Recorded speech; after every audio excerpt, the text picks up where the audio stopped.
Chapter 28:12. However, looking at the elixir in front of it, the snow python hesitated. Don't worry.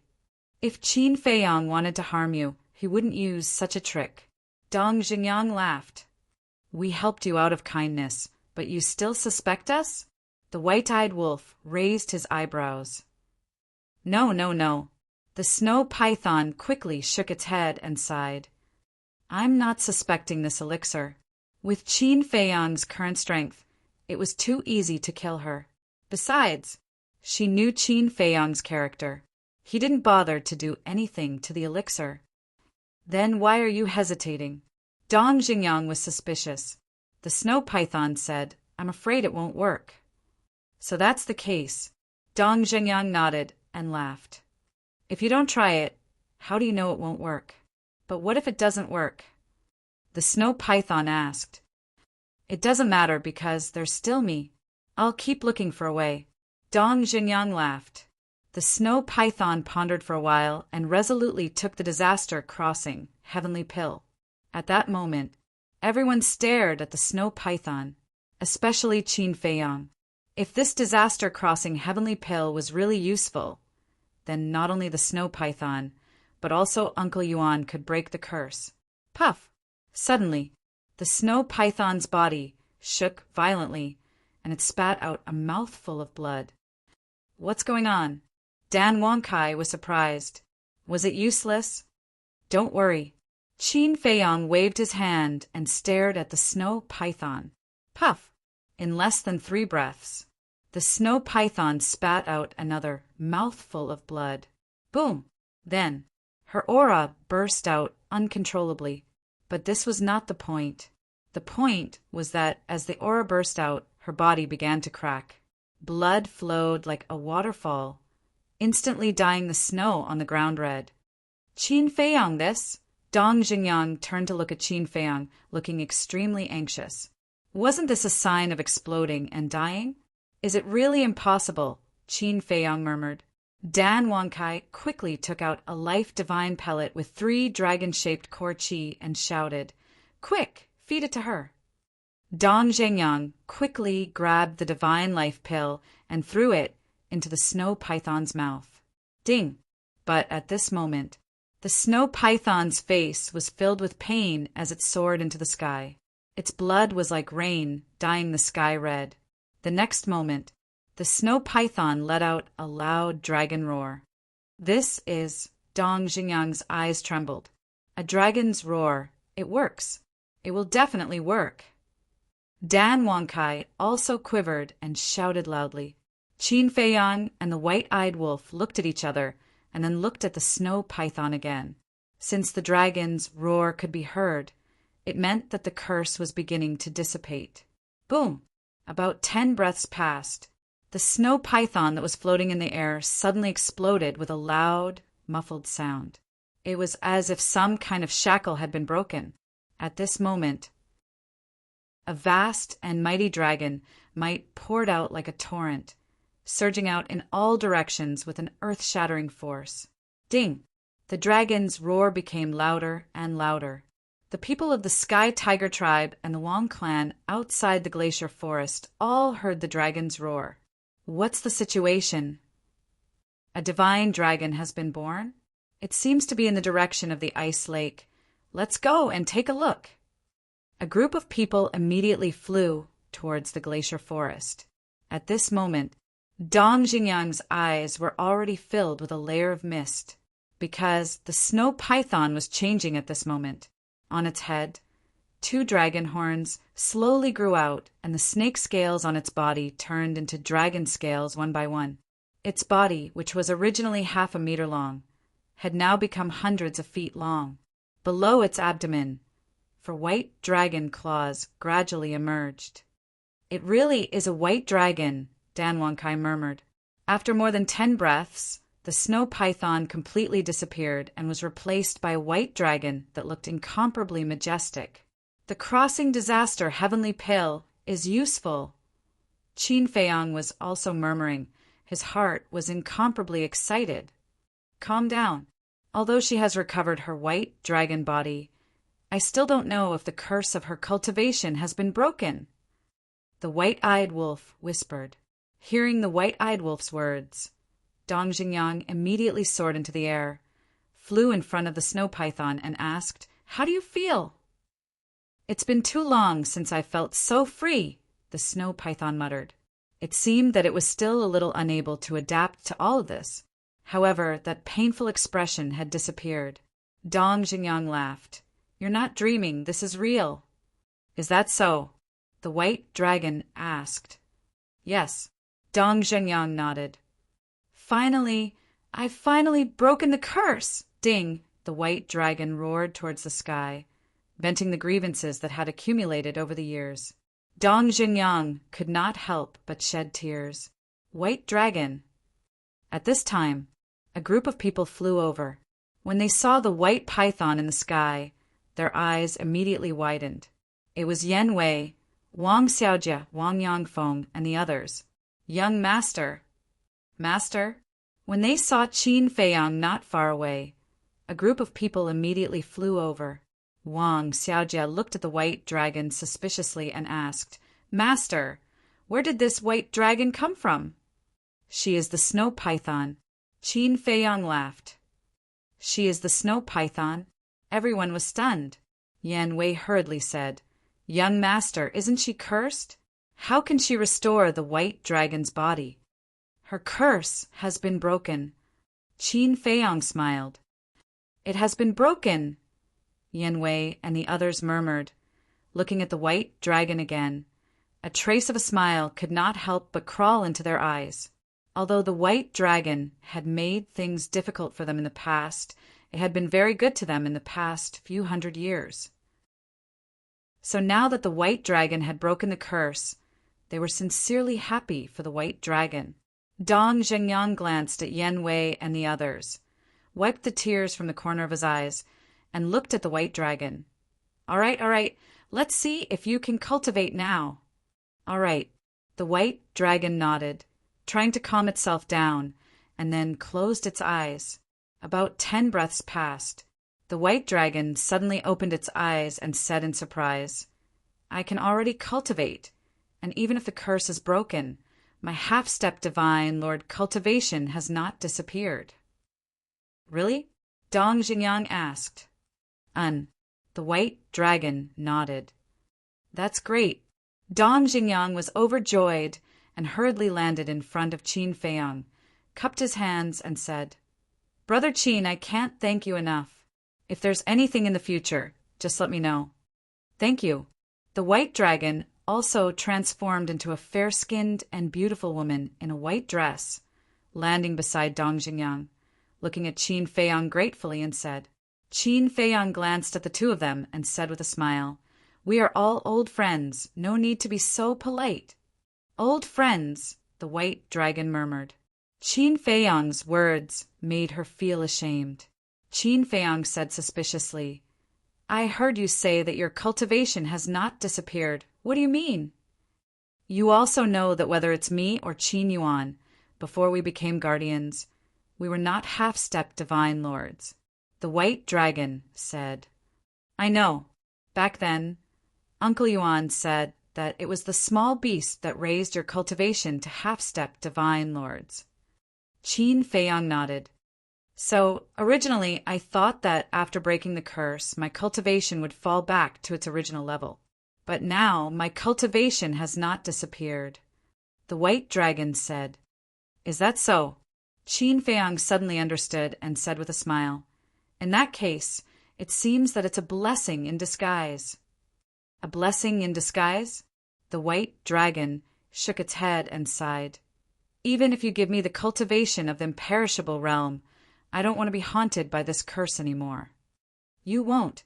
Dong Xingyang grabbed the white dragon's hand and said with a smile. The white dragon nodded, tears flowing down its cheeks again. The white-eyed wolf quivered and turned to Qin Feiyang, urging, "Little Qin Zi, what are you waiting for? Hurry back to the great Qin Empire and find Uncle Yuan." Yes. Let's go find Uncle Yuan." Qin Feiyang also came back to his senses.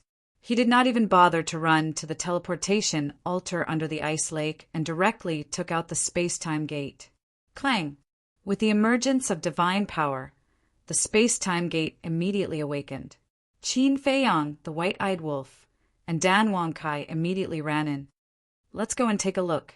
Dong Jinyang smiled at the white dragon, and then the two entered the space-time gate hand in hand. You all go back too. Yan Wei and Wang Yangfeng instructed their clansmen behind them and rushed into the space-time gate.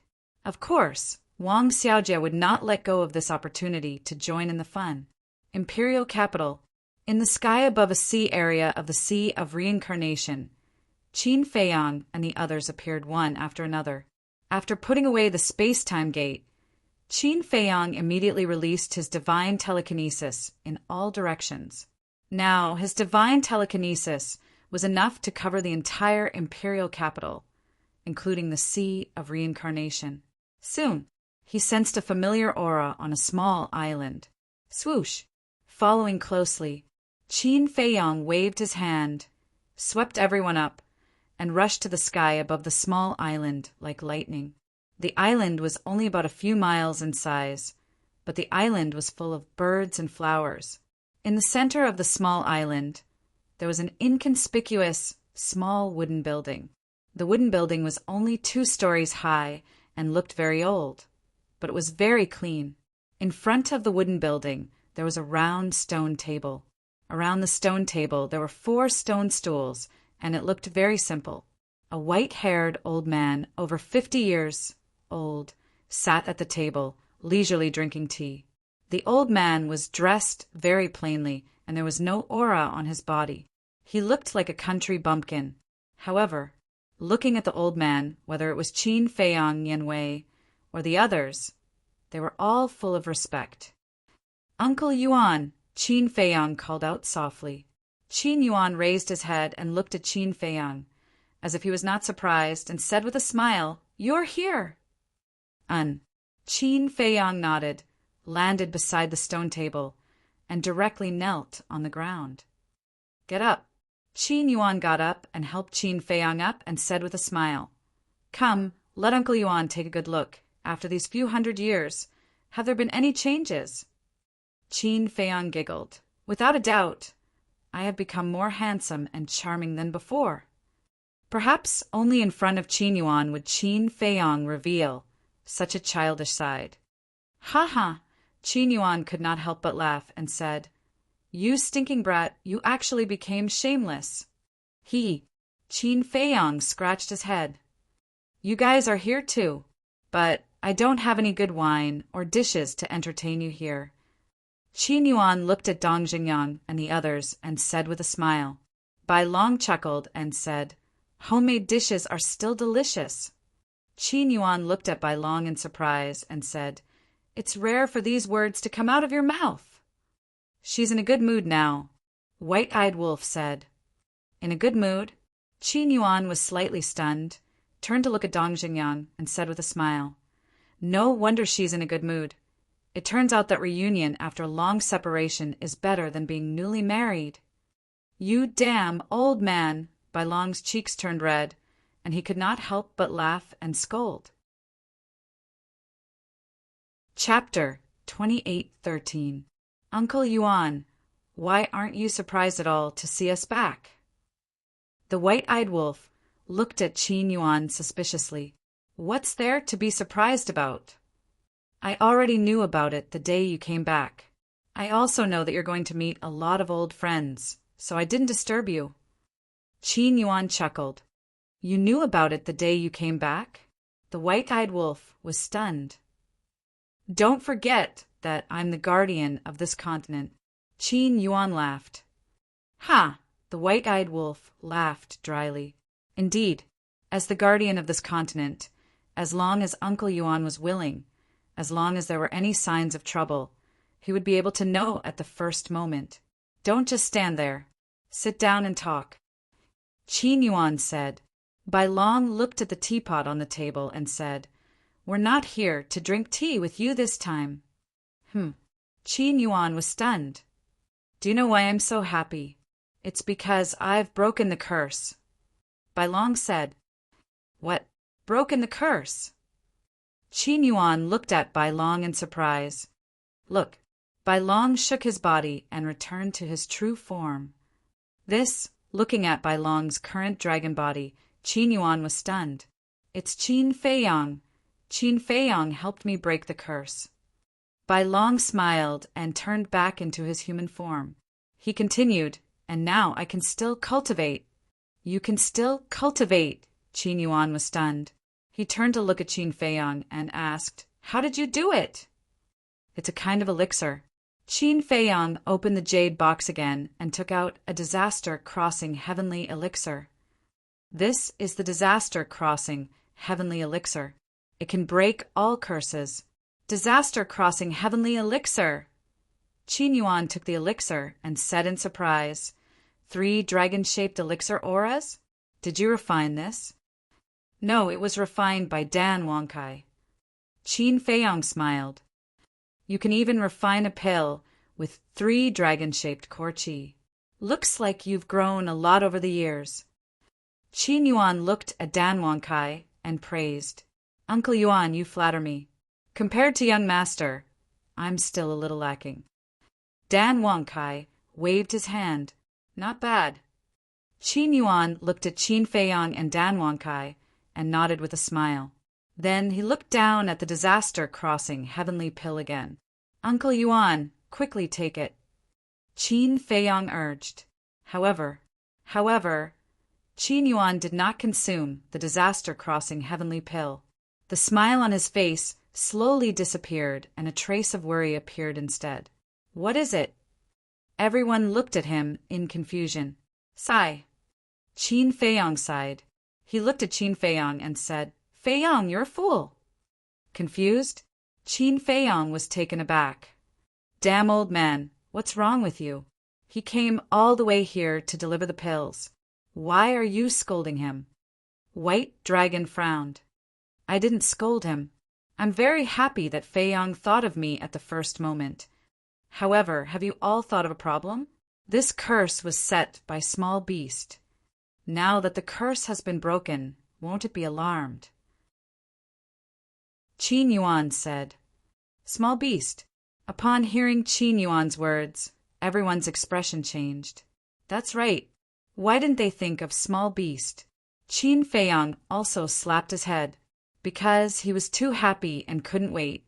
He completely neglected this point. How is it? White Dragon came back to his senses and immediately looked up at the sky. His white face was full of worry. Don't be afraid. Dong Zhenyang comforted, but he was also very nervous in his heart. White Dragon has been breaking the curse for so long, but I don't see Small Beast appearing. I think it might not have noticed it. Dan Wangkai looked at the sky and frowned. For a moment, everyone looked at the sky and was silent. It's useless to worry. Qin Yuan shook his head and smiled. He threw the disaster crossing heavenly pill into his mouth and appeared extremely calm. This was the state of mind. Even if danger came, he would not panic. What happened to White Dragon happened to Qin Yuan once again. Boom! Soon, accompanied by a low and loud sound. The curse on Qin Yuan's body was also successfully broken. Moreover, his cultivation did not drop and was still a half-step divine lord. Uncle Yuan, how do you feel? Qin Feiyang quickly asked. Qin Yuan smiled and said, I've regained my freedom. Of course I feel good. You guys are very good, but Grandpa Frog is very unhappy now. Before Qin Yuan's voice fell, a voice full of anger suddenly sounded in the sky above. This voice, the group of people's faces changed drastically. They immediately looked up and saw a small golden figure standing in the void above. If that wasn't the golden small beast, who else could it be? What should we do? The snow python suddenly panicked. Dong Jingyang's face was also full of fear. Sigh. In the end, it still came. Qin Yuan sighed and walked in front of Qin Feiyang and the others. Uncle Yuan, what are you doing? Qin Feiyang looked at Qin Yuan's back. Qin Yuan turned a deaf ear to him. Looking at the golden small beast, he said respectfully, "Lord Beast God, all of this has nothing to do with them. I asked them to do this. If you want to punish someone, punish me." Uncle Yuan, looking at the back of the old man in front of him, Qin Feiyang's heart ached. Even in the face of the golden small beast, Uncle Yuan still walked to the front to protect him without hesitation. This selfless care was more precious than anything in the world. How could he let such an old man get hurt because of him? Swish! Qin Feiyang looked up at the small beast and said, "It was all done by me. The pills were also refined by me. If you want to be angry, come at me." "Feiyang, don't mess around." Qin Yuan glared at Qin Feiyang. "Uncle Yuan, you used to protect me and take care of me. Now, it's my turn to protect you and take care of you." Qin Feiyang smiled. The golden small beast looked down at the two of them and sneered. "How touching! A cold-blooded creature like you'll never understand." Qin Feiyang sneered. "Feiyang, shut up." Seeing Qin Feiyang provoking the golden small beast, Qin Yuan shouted angrily and knelt on the ground. He looked at the golden small beast and said, I'm sorry. I didn't teach it well. Please forgive me, Lord Beast God." "Uncle Yuan, why are you kneeling to it? Is it worthy? Get up." Qin Feiyang shouted and grabbed Uncle Yuan's arm. "Feiyang, sometimes you have to lower your head." Qin Yuan was indifferent as he sighed. "You can lower your head to anyone, but not to it. It doesn't have the right. Do you know? Not only did it snatch Chang Shui, but it also sealed the castle again. The worst thing is that it even sealed my battle soul. And before I came back, if it wasn't for one of my subordinates self-destructing, I would have been killed by it." Qin Feiyang's eyes were burning with anger. "That's right. This piece of trash doesn't deserve to kneel to you." The white-eyed wolf roared. "It sealed the castle again and sealed the battle soul?" Qin Feiyang looked at the white-eyed wolf and Qin Feiyang in a daze. He never thought that Qin Feiyang and the others would have such a deep grudge with the beast god.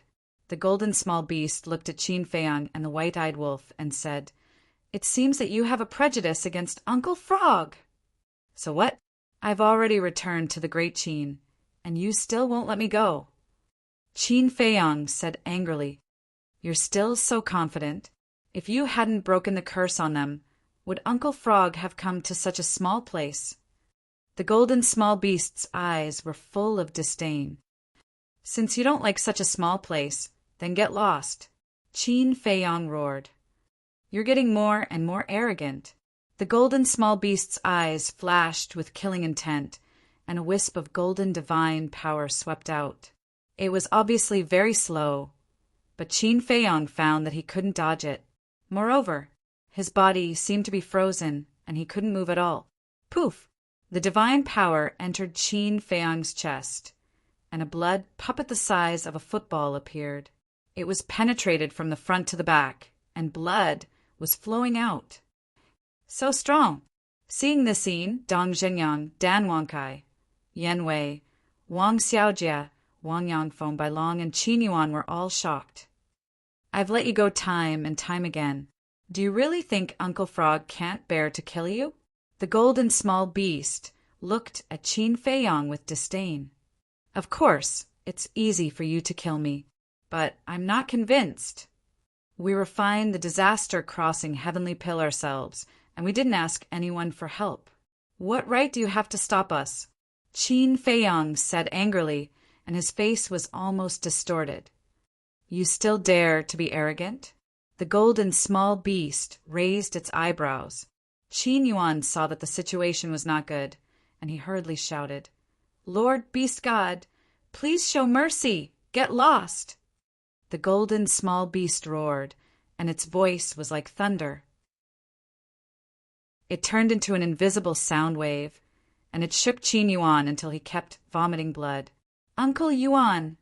Qin Feiyang's face changed drastically, and he quickly ran to Qin Yuan's side.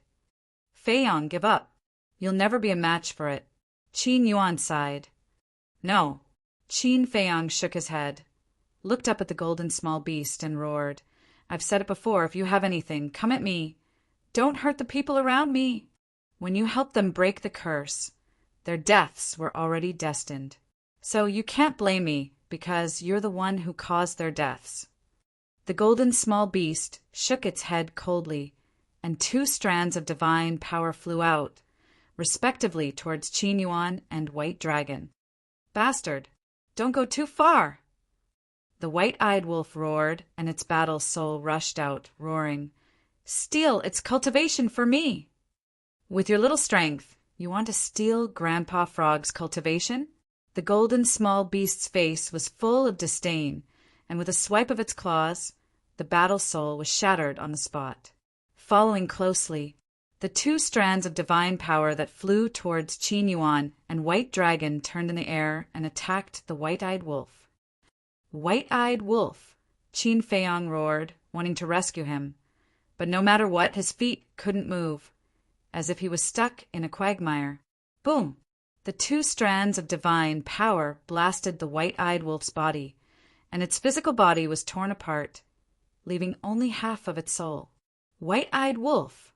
Brother wolf!" Everyone roared in grief, gritting their teeth. "Lord Beast God, I beg you, let them go. I'm willing to accept any punishment." Qin Yuan looked at the golden small beast and pleaded. The white dragon was so scared that it stood there trembling. Even the current Qin Feiyong and the white-eyed wolf couldn't resist in front of the beast god, let alone them. They had just broken the curse and they were going to die. They couldn't accept it. The golden small beast looked coldly at Qin Feiyong and the white-eyed wolf, and then looked at Qin Yuan and White Dragon. "You people are really not satisfied. I'll give you the cultivation of a half-step divine lord, and give you the power to rule 2 continents. Besides, you were the ones who chose to be guardians back then. Now, you actually hate Grandpa Frog. You don't want to, right? Fine. Grandpa Frog will fulfill your wish, and at worst, Grandpa Frog will find someone else. I believe that there are plenty of people who are willing." The golden small beast waved its claws, and 2 strands of golden divine power flew towards Qin Yuan and White Dragon. At this moment, whether it was Dong Xingyang, White Dragon, or Yen Wei and the others, they couldn't help but feel despair. Chapter 28:14. 1,000 years. Suddenly, a low and hoarse voice sounded. Everyone immediately looked at Qin Feiyong, because the one who spoke was Qin Feiyong. 1,000 years? What did that mean? Small Beast also looked at Qin Feiyong suspiciously. Qin Feiyong lowered his head, his face gloomy, as if he was struggling with something. Suddenly, he looked up at Small Beast and roared, "Let them go! Give me 1,000 years! If I can't beat you by then, you don't have to do anything. I will self-destruct in front of you." 1,000 years? Defeat me? Small Beast was stunned. "That's right. The Beast God. Don't tell me you don't dare to accept the challenge of an ant like me." Qin Feiyong sneered. "Haha!" Small Beast laughed as if it had heard the funniest joke in the world. 1,000 years. I only need 1,000 years, and I will definitely trample you under my feet." Qin Feiyong roared. "Haha!" Small Beast laughed even more wildly, and tears seemed to be coming out of its eyes. "You don't dare?" Qin Feiyong roared. "All right." Small Beast stopped laughing, and the 2 strands of divine power that were heading towards Qin Feiyong and White Dragon also stopped in the void. It then looked down at Qin Feiyong and said, "Don't say 1,000 years. Daddy Frog will give you 10,000 years. It's a deal." Qin Feiyong said in a deep voice, "The longer the time, the better. But listen to Daddy Frog. If you still can't defeat Daddy Frog after 10,000 years, then not only will you die, but the entire Great Qin and Forgotten Continent will be buried with you. And the Black Tortoise Realm. In short, everything related to you will be destroyed by then. Do you dare to make such a bet?" Small Beast smiled coldly. Hearing this, Qin Feiyong's eyes suddenly trembled. This was no longer a gamble with his personal wealth, but with the fate of billions of living beings. What is it? Wasn't he quite awesome just now? How did he scare you? Small Beast's face was filled with disdain. Qin Feiyong said angrily, "This is obviously our personal grudge. Why do you have to involve these innocent people? This is the price. If you can afford to play, then play. If you can't afford to play, then behave yourself. Hurry up and decide. Otherwise, Qin Yuan and the others will all die." The golden small beast said indifferently. Qin Feiyong turned to look at Uncle Yuan. Qin Yuan cried out, "Feiyong, don't gamble with the lives of 3 continents for me." "But if I can't even save you, how can I save the living beings of the 3 continents?" Qin Feiyong murmured. He looked up at the small beast and roared, "I'll bet with you, but I have a condition." "Awesome." The small beast laughed heartily. "Sigh." Qin Yuan let out a low sigh. In order to save him, was it worth it to gamble the fate of 3 continents? The white dragon also looked at Qin Feiyong with a complicated expression. Although it was to save Qin Yuan, it was also to save her. 3 continents, billions of living beings. This bet could be said to be universally shocking. In the entire world, perhaps only Qin Feiyong dared to agree. The Golden Lady looked at Qin Feiyong and said, "State your condition." Qin Feiyong said, "Let Uncle Yuan and the White Dragon continue to be the guardians of Great Qin and the Forgotten Continent." What? Everyone looked at Qin Feiyong in surprise. Why did the small beast come? Wasn't it because they broke the curse? For all of this, they even gambled the fate of 3 continents. But now, why did Qin Feiyong want them to continue being the guardians? If he did this, wouldn't everything he did before be in vain? The small beast was also quite surprised. Obviously, it didn't expect Qin Feiyong to raise such a condition. "Don't worry, I know what I'm doing," Qin Feiyong comforted. He looked up at the small beast and continued, "But it's different this time. They should enjoy the rights of a guardian. Didn't Lord Frog already give them the cultivation of a half-step divine lord and the authority to rule 2 continents?" The small beast frowned. "This is considered the rights of a guardian? A true guardian should be like the fire python, controlling the power of the natural order, and can't put curses on them." Qin Feiyong said in a deep voice, "You know quite a lot.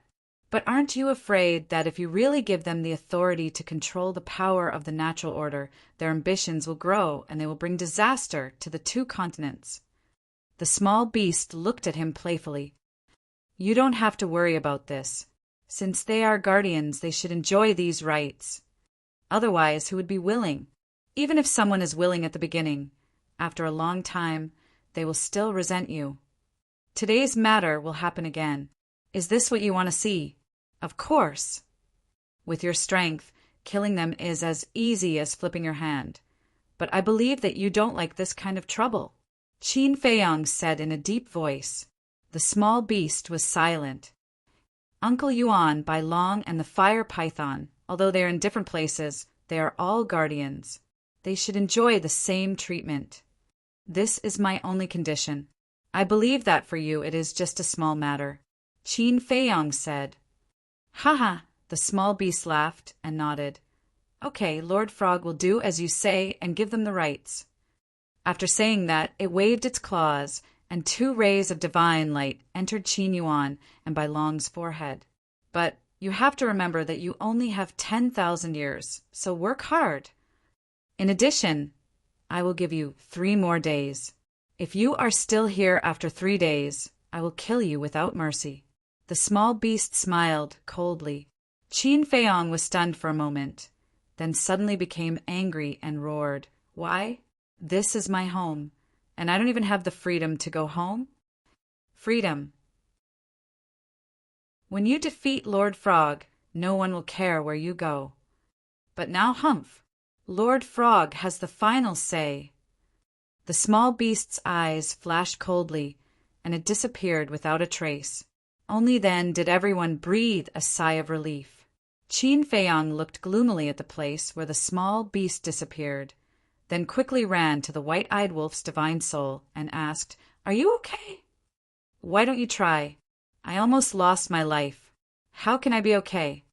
The white-eyed wolf's angry voice came from the half of the divine soul. Qin Feiyang smiled and sent the white-eyed wolf to the castle. It would not take long for the white-eyed wolf to condense a divine soul and reconstruct its body. "Feiyang, you are too stupid. How can you defeat it in 10,000 years? Qin Yuan sighed helplessly. Qin Feiyang was silent for a while, then turned to Qin Yuan and said with a smile, "Uncle Yuan, don't worry. I can do it. Don't be so confident. Even if you have the time array of 1 day and 1,000 years, it will be difficult to defeat it, because we don't know how strong it is." Dong Xingyang shook his head. A time array of 1 day and 1,000 years. Yan Wei, Wang Xiaojie, and Wang Yangfeng were stunned when they heard this. Qin Yuan was also shocked. A time array of 1 day and 1,000 years was the legendary time array.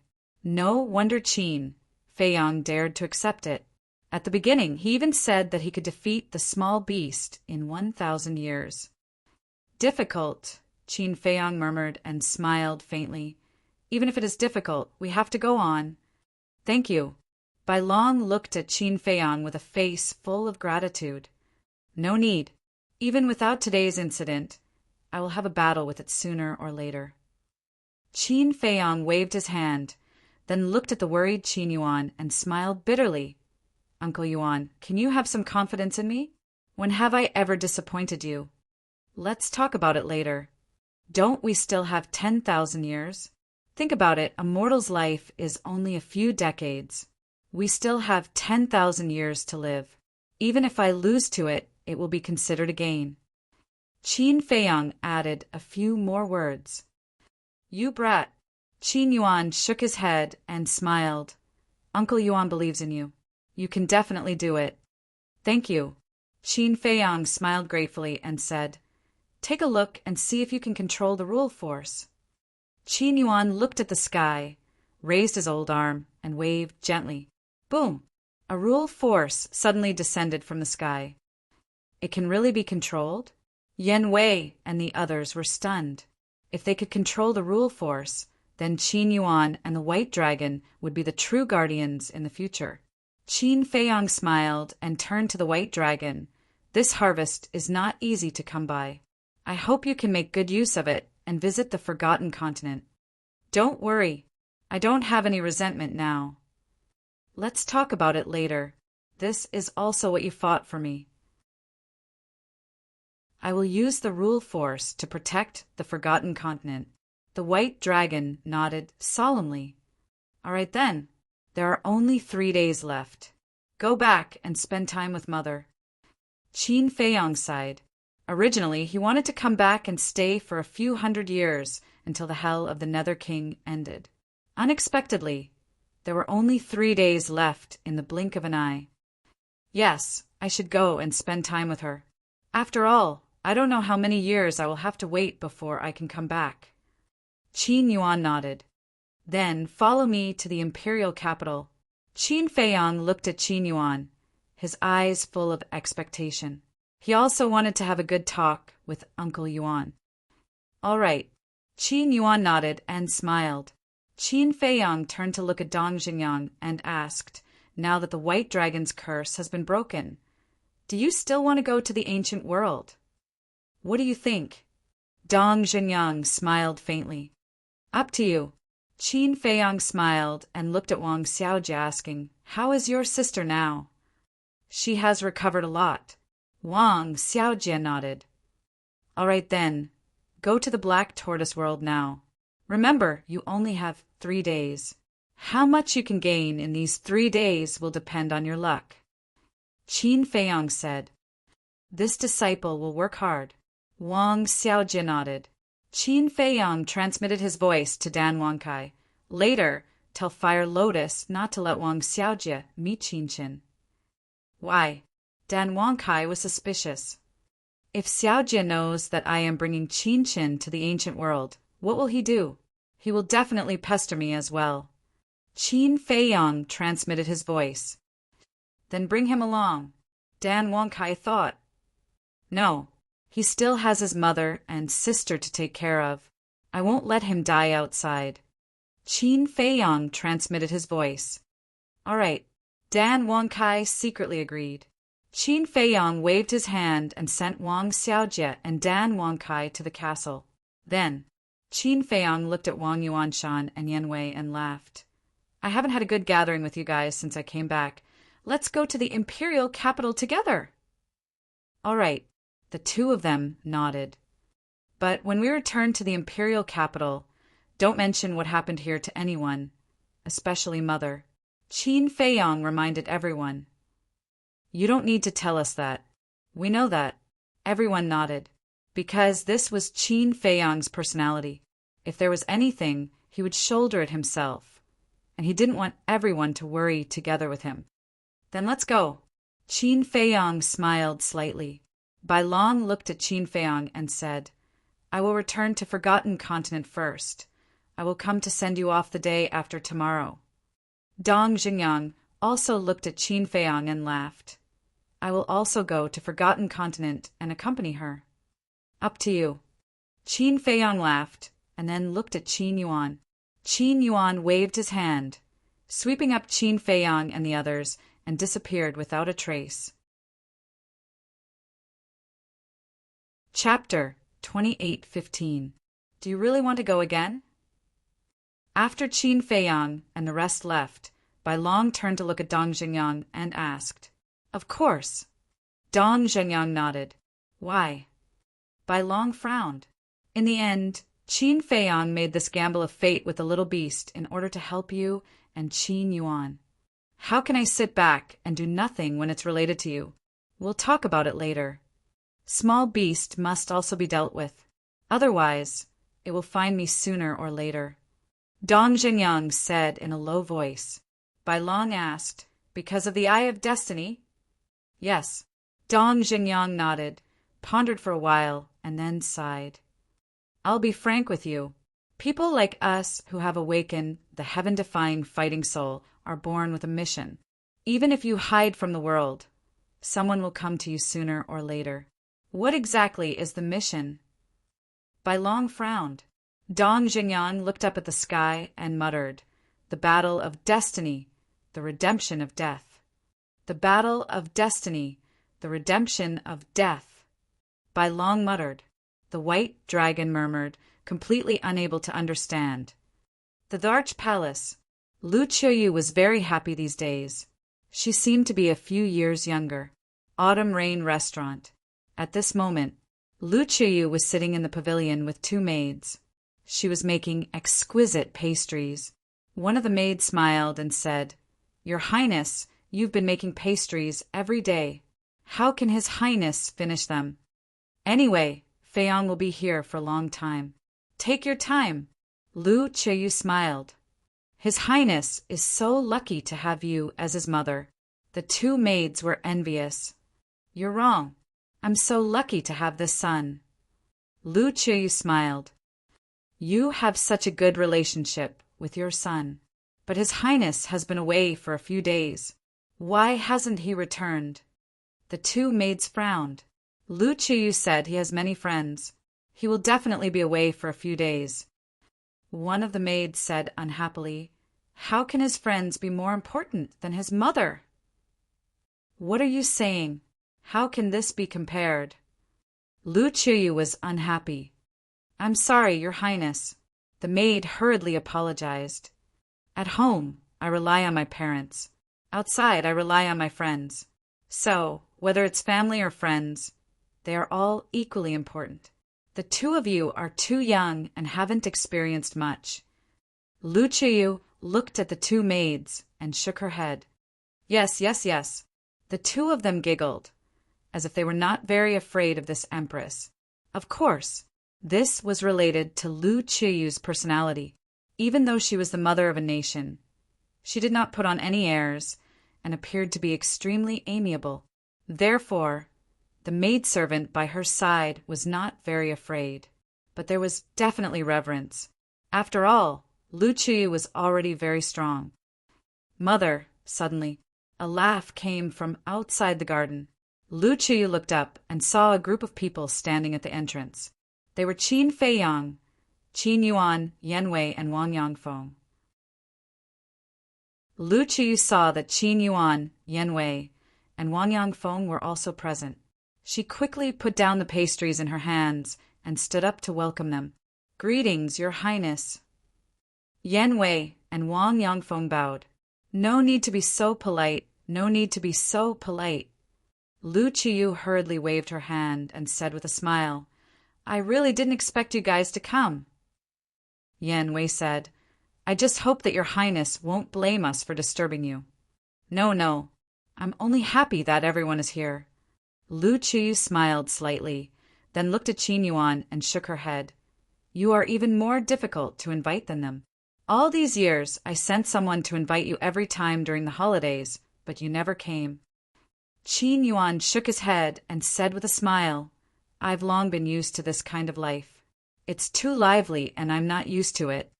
Lu Chuyu said, "Then it seems that Feiyang has the face to invite you over immediately." Qin Feiyang looked at Qin Yuan and said, "Uncle Yuan, we are all family. If you are invited to come during the holidays, just come. There's no need to be polite." Qin Yuan smiled bitterly and said, "Don't listen to your mother. I'm not polite. I've also come many times. I remember every time you came. In the past few hundred years, there have only been 10 times." Lu Chuyu was dissatisfied. All right. I will definitely come often in the future." Qin Yuan shook his head and smiled. "That's more like it. Go inside and sit.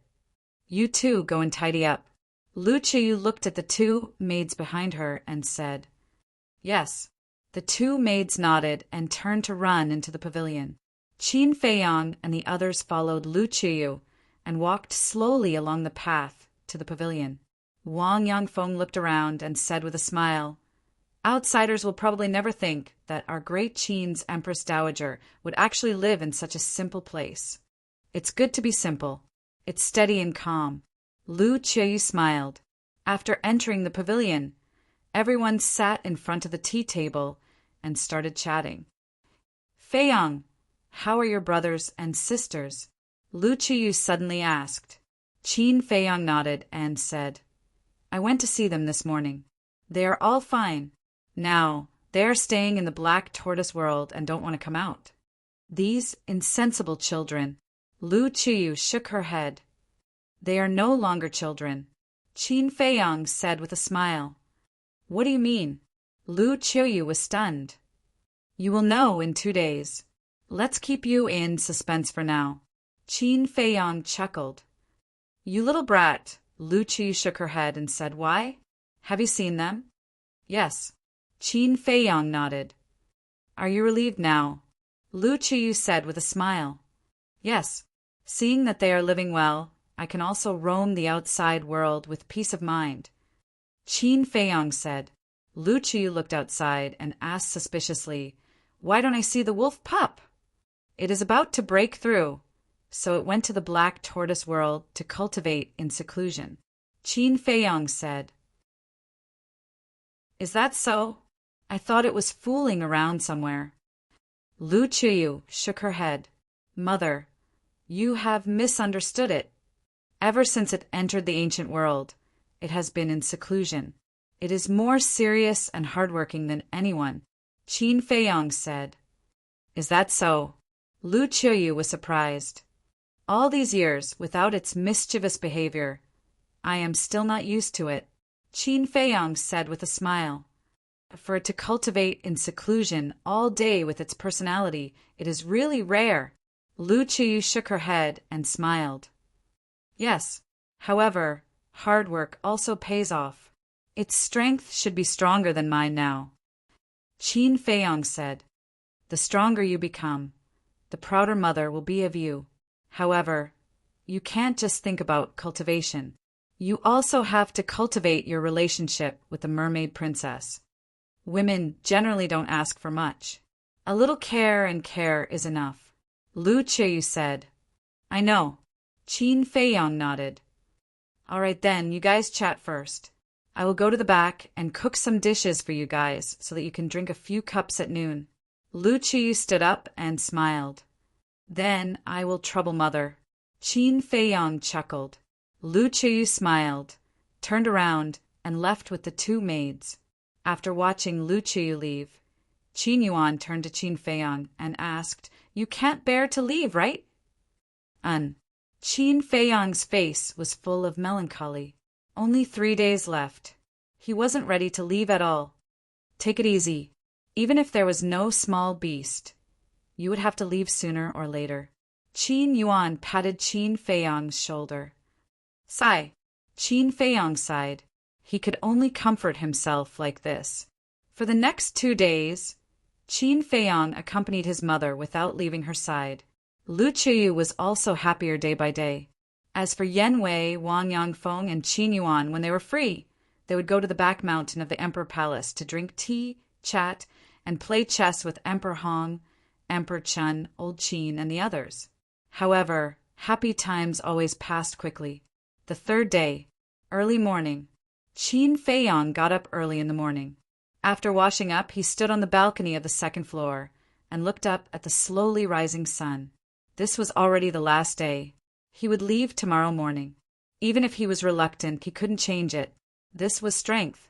Today, in front of Small Beast, he didn't even have the right to stay at home for one more day. Crack!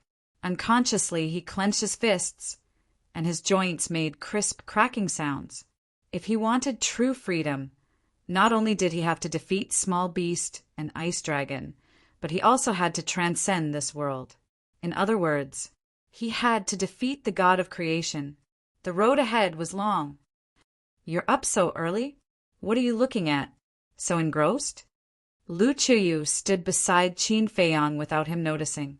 Qin Feiyong quickly collected his thoughts, loosened his clenched fists, turned to look at Lu Qiyu, and said with a smile, "Maybe I drank too much last night. My head hurts, so I can't sleep. Last night, he, Yan Wei, Wang Yangfeng, Uncle Yuan, Monarch Qin, Monarch Hong, Monarch Qin, Old Qin, and the others drank and chatted until midnight. He did drink a lot. Don't drink too much. Your father, too. He knows you can't hold your liquor, but he keeps drinking with you. I'll go and scold him later." Lu Qiyu said, No. Father is also happy. Besides, I can't drink with them much." Qin Feiyong said with a smile, but the last sentence was said in his heart. Yes, he was leaving tomorrow morning. How many more times could he drink? Okay, I'll go and make breakfast first. Lu Qiyu smiled and turned to go downstairs. Qin Feiyong looked at his mother's back and couldn't help but feel sad. His mother was so happy now, but if she knew that he was leaving tomorrow, how disappointed would she be? He couldn't bear it and didn't want to ruin his mother's happy mood. Don't talk about it if you don't want to. Spend the day happily. Qin Yuan walked to Qin Feiyong's side and said with a smile. Qin Feiyong looked at Uncle Yuan and nodded with a smile. Then let's go down and have some morning tea. I like the heavenly immortal you brought back very much. Qin Yuan said with a smile. If you like it, I'll give you a few £100 later. Qin Feiyong said. A few £100? Qin Yuan was stunned. What's a few £100? I can take out a few £1,000. Qin Feiyong smiled proudly. This was not a joke. Although this kind of tea grew too slowly and the leaf tips were the most tender, but after so many years, the fire lotus had accumulated a lot. After all, this one day and 1,000 years' time array was not a joke. Chapter 28:16. Qin Feiyong and Qin Yuan sat in the pavilion. Just as they finished brewing tea, Yan Wei and Wang Yangfeng walked out. Like Qin Feiyong, the 3 of them had been staying in the Autumn Rain Inn for the past few days. There were many rooms in the Autumn Rain Inn, and a dozen more could stay there. However, it wasn't easy to stay in the Autumn Rain Inn. After all, this was the residence of the emperor and his wife. Morning. Qin Feiyang looked at the two of them and smiled. The two of them smiled and walked into the pavilion to drink tea together. I really envy you guys. Soon, the emperor also walked out in his dragon robe. Looking at Qin Feiyang and the other three, he shook his head and said, "Others are also envious of you." Yan Wei smiled. "Forget it. When can I be like you guys, sitting here early in the morning and drinking tea freely? That will be enough. Let's not talk about it anymore. I'll go to the morning assembly first. I'll come back to accompany you guys later." After saying that, the emperor quickly left. See, the emperor who seems to be endlessly glorious to others also has troubles. Qin Yuan shook his head. There's nothing we can do about it. Many people only see the surface. Only when he reaches this step and sits on this position can he understand the helplessness and troubles. Yan Wei said, "Isn't life like this?" Qin Feiyang smiled faintly, took out a brush, ink, paper, and inkstone, and placed them neatly on the stone table. "What are you doing?" Qin Yuan and the other two looked at him suspiciously. "Before leaving, I have to leave something behind." Qin Feiyang smiled. The three of them looked at each other. Yan Wei stood up and sat beside Qin Feiyang, helping to grind the ink. Qin Feiyang picked up the brush, dipped it in the ink, pondered for a while, and lowered his head to copy. Qin Yuan and the other two looked at it for a while. It turned out to be a kind of pill formula. Chaos divine pill, Nirvana divine pill, etc. After a while, Qin Feiyang finally finished copying. "Feiyang, your intentions are good, but have you considered that Great Qin and the Forgotten Continent don't have such medicinal ingredients?" Qin Yuan said, "Even if we have the herbs, we don't have a high level of alchemy fire and alchemy furnace. We won't be able to refine it." Wang Yangfeng added, "I've thought about this for a long time. Later, I will give you some alchemy fire, alchemy furnace, and medicinal herbs. After I leave, I will give them to my mother." Qin Feiyang smiled. Yan Wei said, "But we don't have an alchemist of that level. Take it slow. Who didn't climb up step by step? Maybe in the future, a powerful alchemist will be born by our side." Qin Feiyang smiled. All right. The three of them looked at each other and nodded. "Uncle Yuan, please keep this pill formula for now." Qin Feiyang folded the pill recipe and handed it to Qin Yuan. Qin Yuan took it in his hand, looked at Qin Feiyang and sighed inwardly. For Great Qin, this child had already done too much. Emperor Hong and Emperor Qin often said that Qin Feiyang was Great Qin's fortune, and he deserved it. Qin Feiyang pondered for a moment, raised his head and looked at the pavilion. Seeing that his mother didn't appear, he lowered his head and continued to write. This wasn't a pill formula, but a letter, a farewell letter to his mother, father, and all his friends and family. Yes, he wanted to use this method to bid farewell, because he really didn't want to see everyone's sad and tearful expressions when they saw him off. Although everyone would be sad when they saw the letter, at least he wouldn't see it with his own eyes. If he didn't see it with his own eyes, his heart would feel better. A moment later, Qin Feiyang wrote an entire page, then dried the ink, folded it, and handed it to Qin Yuan. Then, Qin Feiyang put away the brush, ink, paper, and inkstone, took a sip of tea, and then looked at Qin Yuan and the other two, who all looked at him with a disappointed face and couldn't help but shake his head and smile. "What are you guys doing? Didn't I just say that we have to spend the day happily? Besides, if Mother sees your expressions, she will definitely be suspicious." Qin Feiyang said. Qin Yuan said helplessly, "You still have the mood to comfort us." "What a joke! I am someone who has seen the world. My state of mind is definitely better than yours." Qin Feiyang smiled proudly. Qin Yuan and the other two looked at each other and laughed. "What are you laughing at? So happy?" At this moment, Lu Qi walked out and looked at them and asked with a smile. "Nothing. We just talked about some funny topics." Qin Feiyang shook his head. All right then, come in and finish eating. Lu Qiyu said, after breakfast. Qin Feiyong helped to tidy up the bowls and chopsticks, looked at Lu Qiyu and said, Mother, I will go out for a walk with Uncle Yuan. Okay. Lu Qiyu nodded. Qin Feiyong then looked at Yan Wei and Wang Yangfeng and said, You guys also have to work hard, make a trip to the Lu family, Forgotten Continent, Spirit State, and call everyone who needs to be called. Then when they ask, what should we say? The two asked secretly. Just say that it's more lively with more people. Everyone has a good gathering. Qin Feiyong said. Okay. The two nodded and got up to leave. Uncle Yuan, let's go too. Qin Feiyong smiled at Qin Yuan and flew towards the back of the mountain. Greetings, Your Highness. At the entrance of the back of the mountain, the Kirin army guarding outside immediately bowed. Qin Feiyong nodded and followed Qin Yuan straight into the back of the mountain. At this time, the back of the mountain was surrounded by clouds and mist like a fairyland. With the 10 crystal veins and spirit veins, this place had become a holy land for cultivation. Qin Yuan said with a smile, This time you came back. You have made a great contribution again. Contribution? Qin Feiyong was stunned. Crystal veins, spirit veins, divine weapons, divine arts, aren't they all contributions? Qin Yuan said. These are all small matters. Qin Feiyong shook his head. It's a small matter for you, but for us, these divine objects are unimaginable. Qin Yuan smiled. Qin Feiyong asked with a smile, Then I'll take you to the Black Tortoise world. Okay. Qin Yuan nodded. Qin Feiyong waved his hand, and the two immediately appeared in the sky above the ancient castle of the Black Tortoise world.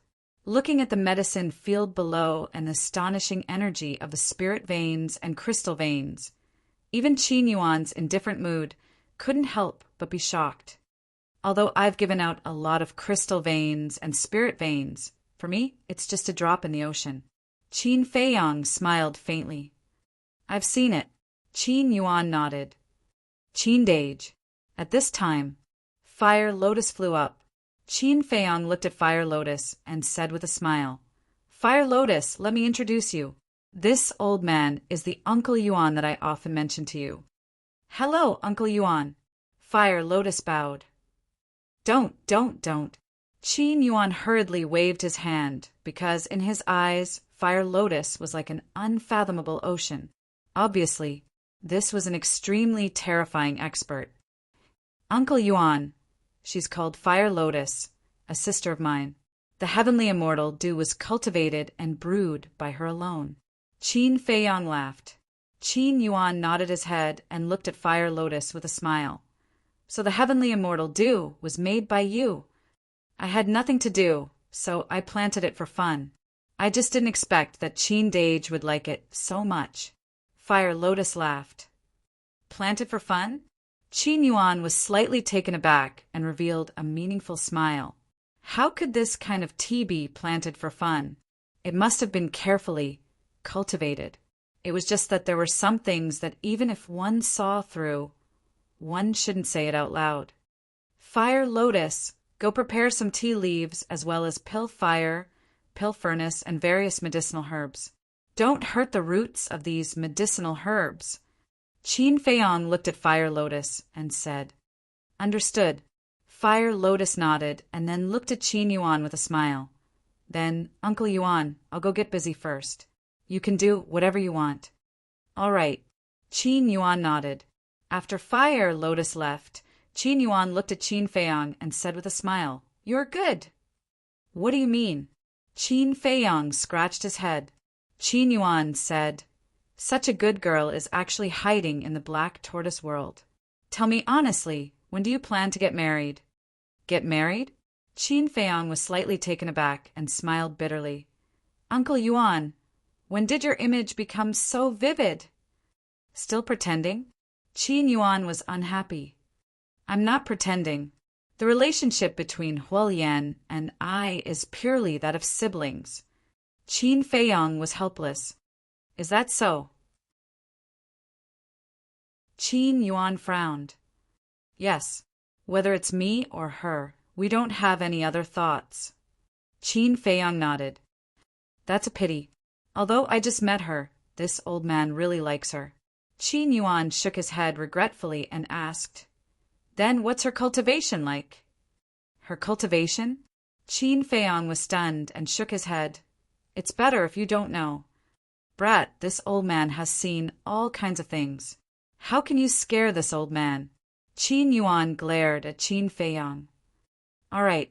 Fire Lotus is at the initial imperishable stage and has comprehended the law of time. She's a true supreme expert. Even in the ancient world, she's a top existence. Anyway, she's much stronger than me. Qin Feiyong smiled. Since she's so much stronger than you, why would she be willing to be your sister? Qin Yuan was doubtful. Is there a need to think about it? Of course, it's because of my character and charm. Qin Feiyong smiled. Brat. Qin Yuan scolded with a smile. But then again, how strong was the imperishable stage? Qin Feiyong seemed to see through Uncle Yuan's doubts and explained. The imperishable stage is very strong. Above the divine monarch stage is the paragon stage. Above the paragon stage is the nine-heaven stage. And above the nine-heaven stage is the imperishable stage, as Qin Feiyong explained. He took Qin Yuan to see the scenery of the black tortoise world. Looking at the vast world, Qin Yuan was extremely shocked. An independent world, he never thought that in just a few hundred years, this brat had already grown to this extent. Several days passed. The two returned to the Devil's Land, and Fire Lotus had already prepared everything and stored it in a Qian Kun ring. Several days passed in the black tortoise world, but it was only a moment outside. Qin Yuan carefully put away the Qian Kun ring, then looked at the ancient castle below, and then glanced at the Devil's Land and said, This old man sensed many familiar auras. Everyone should be back. Qin Feiyong nodded. All right, let's go out. Qin Yuan smiled. Everyone was hiding in the black tortoise world, and he understood that, so he didn't disturb them. Fire Lotus smiled and said, Uncle Yuan, take care. Qin Yuan said, In the future, I'll have to trouble you to take care of Feiyong. I'm not afraid of being laughed at, but it has always been Qin Dage taking care of me. Fire Lotus said, He can take care of you? It's good enough that he doesn't cause you trouble. Qin Yuan shook his head. Uncle Yuan, am I so unbearable? Qin Feiyong was speechless. Qin Yuan shook his head and smiled, then glanced at the continent in front of him and said, Let's go! Qin Feiyong waved his hand, and the two appeared in the sky above the back mountain again, then walked toward the deepest part of the mountain, where Emperor Hong and Emperor Qin lived. Chapter 28:17. Entering the deepest part of the back mountain, Qin Feiyong saw Emperor Hong and Emperor Qin sitting by the lake, drinking morning tea. Grandpa, great-grandpa. Qin Feiyong waved and smiled. Morning. Emperor Hong and Emperor Qin raised their heads, smiling at Qin Feiyong and Emperor Qin. The two walked over and sat on the side. Drink. Emperor Qin poured 2 cups of tea and pushed them in front of Qin Feiyong and Qin Yuan. Qin Feiyong smiled, took a sip of tea, and then looked at the statues in the center of the lake. What are you looking at? Emperor Qin asked suspiciously. Maybe, what else can I leave behind? Qin Feiyong murmured. Several rays of divine light flashed from the center of his eyebrows and disappeared into the statue's forehead. These were all formed by divine arts. There were divine armor, soul destruction technique, Qilin art, wisdom king golden body, and so on. The inheritance had been left behind. Whether the future generations could get it or not depended on their luck. What are you doing? Emperor Hong and Emperor Qin looked at each other and then at Qin Feiyong, puzzled. Leave more inheritance. I hope our Qin clan can get better and better in the future. Qin Feiyong smiled. Thank you. Emperor Hong smiled with relief. What I can do is to the best of my ability. Qin Feiyang shook his head. That's enough. Emperor Hong nodded. Emperor Qin asked, Feiyang, since you're making arrangements so early, has the departure time been decided? Qin Feiyang and Qin Yuan looked at each other. Qin Feiyang said, To be honest, the time has been decided. When? Emperor Qin asked. Tomorrow morning. Qin Feiyang said. So soon? Emperor Hong and Emperor Chen froze. Yes. Something happened, so I had to leave. Qin Feiyang nodded. Emperor Hong came to a realization and said, No wonder you've been staying in the imperial palace these past 2 days. You've only been back for a few days. What's the hurry? Emperor Qin frowned. There are some things that I can't decide. Qin Feiyang shook his head. Emperor Chen and Emperor Hong looked at each other and saw Qin Feiyang's helplessness, so they didn't ask any more. All right, wander in peace outside. We'll take care of everything at home. Emperor Hong laughed. Yes. Qin Feiyang nodded. He looked at the two of them and said, Don't tell Mother about this for now, lest she be sad. Understood. The two of them nodded. Qin Yuan smiled and said, Then let's go to the Autumn Rain Inn. Everyone should be here soon. Everyone. Emperor Hong and Emperor Chen were stunned. We're about to leave, so Feiyang invited all her friends to gather at the Imperial Palace. Qin Yuan said, Then the Imperial Palace is going to be lively today. The two looked at each other and smiled. On the way back to the Autumn Rain Inn, the four of them also called Li Jian, Old Qin, and the others. Qin Feiyang didn't hide anything from them. They didn't say much and went to the Autumn Rain Inn with smiles. Arriving at the Autumn Rain Inn, Qin Feiyang saw 7 people sitting in the pavilion drinking tea and chatting. It was Lu Zhang, Lu Hong, Uncle He, and the 4 grandpas. Qin Yuan smiled and said, This Yan Wei and Lu Zhengyang are really efficient. Qin Feiyang smiled and walked toward the pavilion. You old geezers, why do you have time to come to our imperial palace?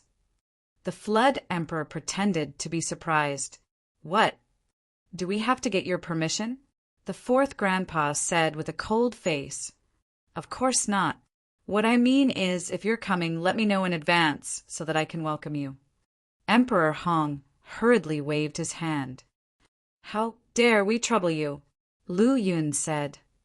Ha ha! The old geezers looked at each other and couldn't help laughing. Greetings, Emperor Hong. Greetings, Emperor Chen. Greetings, Uncle Yuan. Lu Hong got up and saluted. Didn't I tell you to call me Grandpa and Great-Grandpa in the future? Why is it still Emperor Hong? Emperor Qin? So distant. Emperor Chen was dissatisfied. Lu Hong smiled and said, Grandpa, Great-Grandpa. That's right. You young people talk. After saying that, Emperor Qin sat at the stone table and chatted with the 4 grandpas. The old geezers got together to drink tea and chat, laughing constantly. Lu Zhang and Lu Hong pulled Qin Feiyang to the side. What? Qin Feiyang looked at the two suspiciously. Lu Zhang frowned and said, Why did you suddenly call us to the imperial palace? Qin Feiyang was speechless. What else? Of course, it's a family gathering. Is there really nothing else? Lu Zhang and Lu Hong looked at him suspiciously. No. Qin Feiyang shook his head. At this time, Lu Qiyu stood at the door of the attic, looked at Qin Feiyang and said, Feiyang, come here. Okay. Qin Feiyang nodded, looked at Lu Zhang and Lu Hong and whispered, There'll be more people coming later. Help me welcome them. After saying that, he ran to the attic. More people are coming? Lu Hong and Lu Qiyu were stunned. Qin Feiyang ran to the door of the attic, looked at Lu Qiyu and asked with a smile, Mother, what's the matter? I just heard from your grandpa that it was you who asked them to come to the imperial palace. What's going on? Lu Qiyu was suspicious. What else can it be? I just want everyone to get together and be happy. Qin Feiyang laughed. He had expected his mother to ask, Is there really nothing else? Lu Qiyu looked at him doubtfully. There's really nothing else. Qin Feiyong was helpless. Lu Chuyu said, "Don't lie to me. Even if you lend me dozens of guts, I won't dare to lie to you." Qin Feiyong smiled bitterly. "All right, then how do you plan to arrange so many people?" Lu Chuyu asked. "What's there to arrange? They're not outsiders. Let's get together, drink tea and chat. That's enough." Qin Feiyong said. "How can you entertain guests casually like this?" Lu Chuyu was speechless and said, "Okay, I'll arrange it. You go and chat with them." "Then I'll have to trouble you, mother." Qin Feiyong smiled. "Brat," Lu Chuyu scolded with a smile. "It's so lively." Suddenly, a hoarse laugh sounded. Everyone looked up and saw a group of people landing at the entrance of the garden. Old Master Ren, Uncle Yen, Ling Yunfei, Sister Wu Shuang. Shuang-er. Lu Hong was stunned. "Why are they all here?" Ling Yunfei looked at the indifferent group of people and said in dissatisfaction, Hey, is there no one to receive us? We're guests after all." "Scram, what kind of guest are you? If you want to come, then come. If you don't want to come, then leave." Lu Hong glared at Ling Yunfei, walked up and smiled. "Grandpa Ren, Uncle Yen, Uncle Jiang, Aunt Shue, Aunt Lu Ji, please come in." A group of people filed in. Lu Hong looked at Ling Yunfei's daughter and immediately squatted on the ground, smiling. "Yener is already so big." "You are." The little girl looked at Lu Hong suspiciously. "Don't you remember? I even went to see you when you were young." Lu Hong laughed. The little girl shook her head. This woman is a tigress. You'd better stay away from her in the future." Ling Yunfei held the little girl and taught her seriously. "Who are you calling a tigress?" Lu Hong immediately frowned. "Whether she's a tigress or not, Lu Zheng has the most right to say." Ling Yunfei chuckled, looked at Lu Zheng standing not far away, and said, "Lu Zheng, say something fair." "You and I know it in our hearts. Why do you have to say it out loud?" Lu Zheng winked. "What did you say?" Lu Hong immediately glared at him. No, my dear wife, this Ling Yunfei is a scum. You should stay away from him in the future." Lu Zheng quickly waved his hand and glared at Ling Yunfei fiercely. "With the opposite sex, there's no humanity." Ling Yunfei shook his head sadly. The little girl looked at Ling Yunfei and said, "Daddy, what do you mean by with the opposite sex, there's no humanity?" The little girl suddenly asked this, and Ling Yunfei didn't know how to answer for a moment. "See, sooner or later, the child will be led astray by you." Zhao Shuang couldn't help but glare at Ling Yunfei. "Ha!" Ling Yunfei smiled embarrassedly. In the pavilion, Emperor Hong stood up and looked at old Master Ren and the others. He said with a smile, Come, sit." "I'm afraid we can't sit here," Jiang Jingyi said with a smile. Yan Nanshan also chuckled. "It feels more lively than the end of the year." "Yeah," everyone nodded. "Lu Zheng, what are you still doing? Hurry up and bring some stools over." Lu Yin looked at Lu Zheng and shouted. Lu Zheng muttered, "It seems that I'm also a guest." Lu Yin immediately stared. Okay, right away. Lu Zheng nodded and hurriedly ran into the attic. Looking at Qin Feiyong, he said angrily, "You have the nerve to let me, a guest, busy myself? You're the only one who thinks of yourself as a guest." Qin Feiyong shook his head and laughed. "Scram!"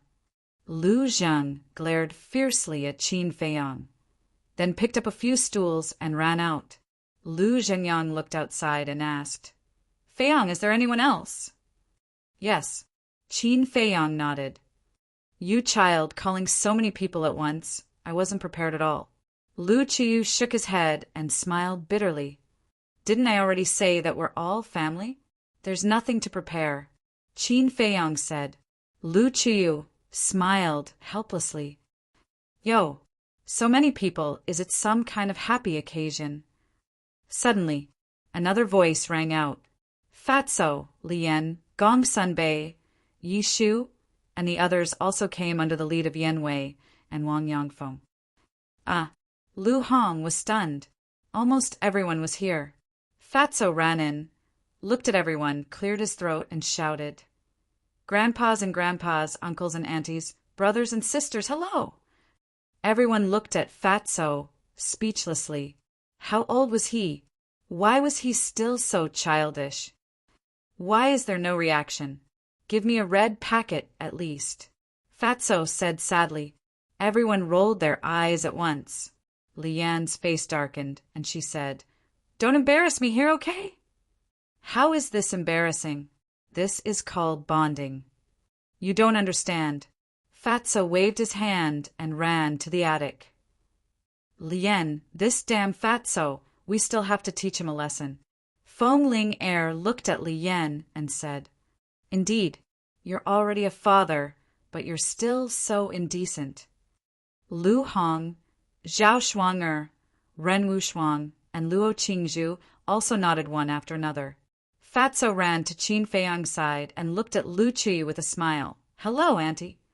Lu Qiyu smiled slightly. Auntie, I have something to talk to Boss. After Fatso finished speaking, he dragged Qin Feiyang and ran to the side. What? Qin Feiyang looked at him in confusion. Fatso whispered, Boss, what's wrong with you? Didn't we just have a gathering a few days ago? Is this not good? Everyone is together for fun. Qin Feiyang was suspicious. If it's just a simple gathering, of course it's good. But why does Fat Lord feel that it's not that simple? Fatso frowned. What's not simple? Qin Feiyang rolled his eyes at Fatso, looked at the men, women, and children in the garden, and said with a smile, I haven't seen such a happy atmosphere for a long time. Chapter 28:18. Not long after, the emperor returned from the morning court. Seeing so many people coming down, the emperor was also stunned. Uncle, I won't disturb you, right? Zhao Shuang laughed. No. I'm so happy that you guys can come. You guys chat first. I'll go change my clothes. The emperor smiled slightly, walked into the attic, looked at Lu Qiyu, and asked in a low voice, What's going on?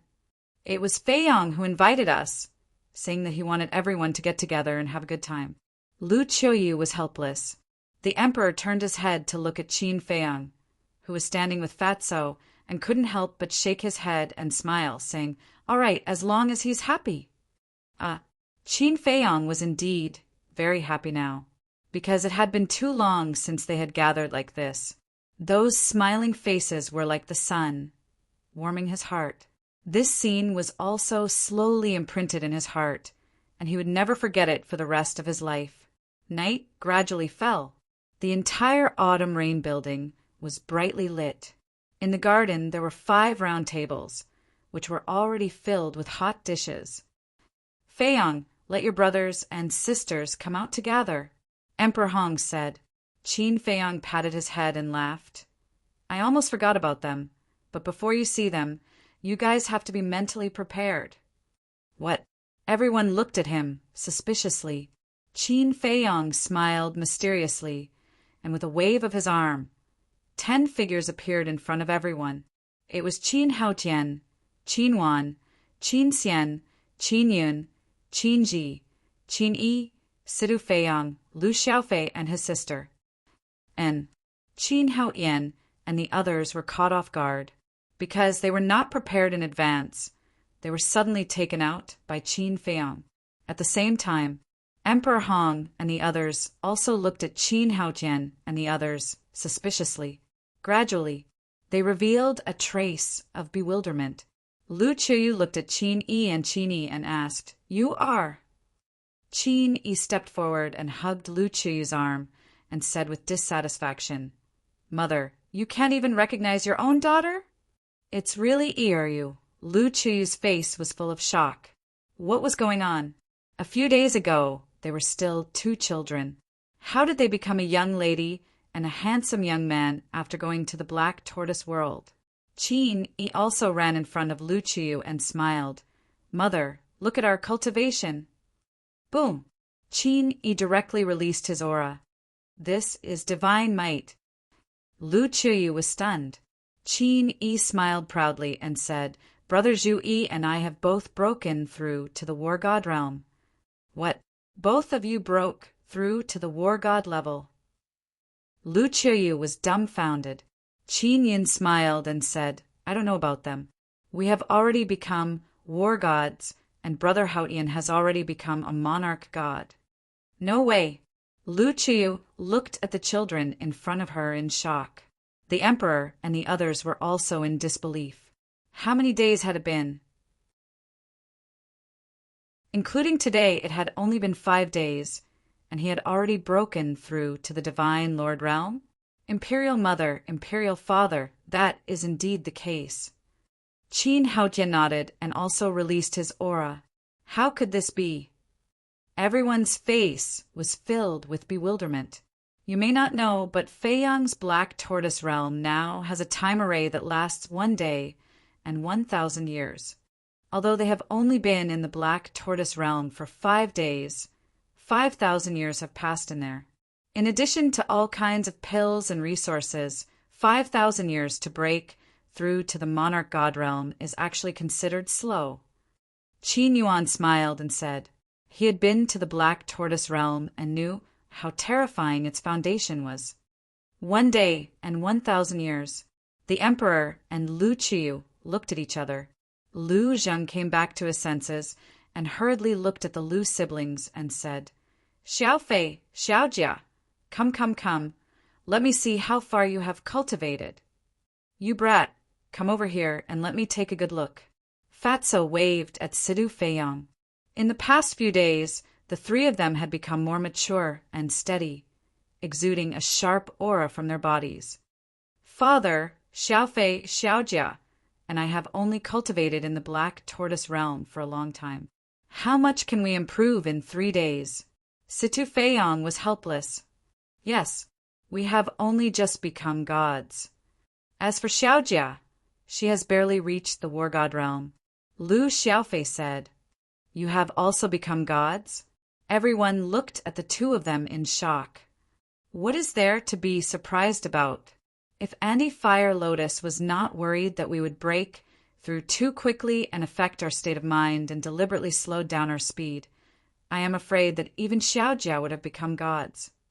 Situ Feiyang said, This is the result of deliberately slowing down the speed. Everyone was dumbfounded. If they did not slow down the speed, what cultivation would these little ones have now? It was hard to imagine. Wait a minute. Fire Lotus. Lu Qiyu looked at Qin Feiyang and asked suspiciously, Who is Fire Lotus? Qin Feiyang smiled and said, She is a sister that I recognized. Lu Qiyu said, Then why don't you let her come out? We can meet her too. This, Qin Feiyang was a little hesitant. This is your fault, child. You brought a friend back and still hid her? The emperor was also displeased. There will be a chance in the future. Qin Feiyang smiled faintly. Emperor Hong greeted with a smile. All right, the food is almost ready. Everyone, please take a seat. Everyone drank and chatted merrily all the way until late at night. Other than those who knew about it, everyone else went to rest. Although the autumn rain pavilion could not accommodate so many people, there were still many palaces nearby. Inside the pavilion, Qin Feiyang, Emperor Hong, Emperor Chen, Qin Yuan, Li Jian, and Old Man Qin were sitting together. Then I will also go back. Qin Haotian walked out of the pavilion and looked at Qin Feiyang. Don't go yet. Qin Feiyang said, Qin Haotian looked suspiciously at Qin Feiyang. Qin Feiyang looked at the pavilion where the candlelight was gradually extinguished and said, Come in and have a seat. Qin Haotian walked into the pavilion and sat opposite Qin Feiyang. Qin Feiyang asked, Do you know why I let you go to the Black Tortoise world to cultivate? Beside him, Emperor Hong and the others were all drinking tea. not saying a word. I don't know. Qin Haotian shook his head.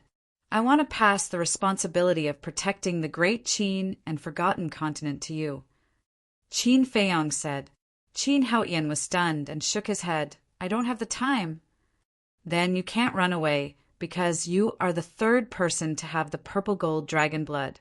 Although father and mother gave birth to so many brothers and sisters, I believe that none of them can achieve ancestral awakening.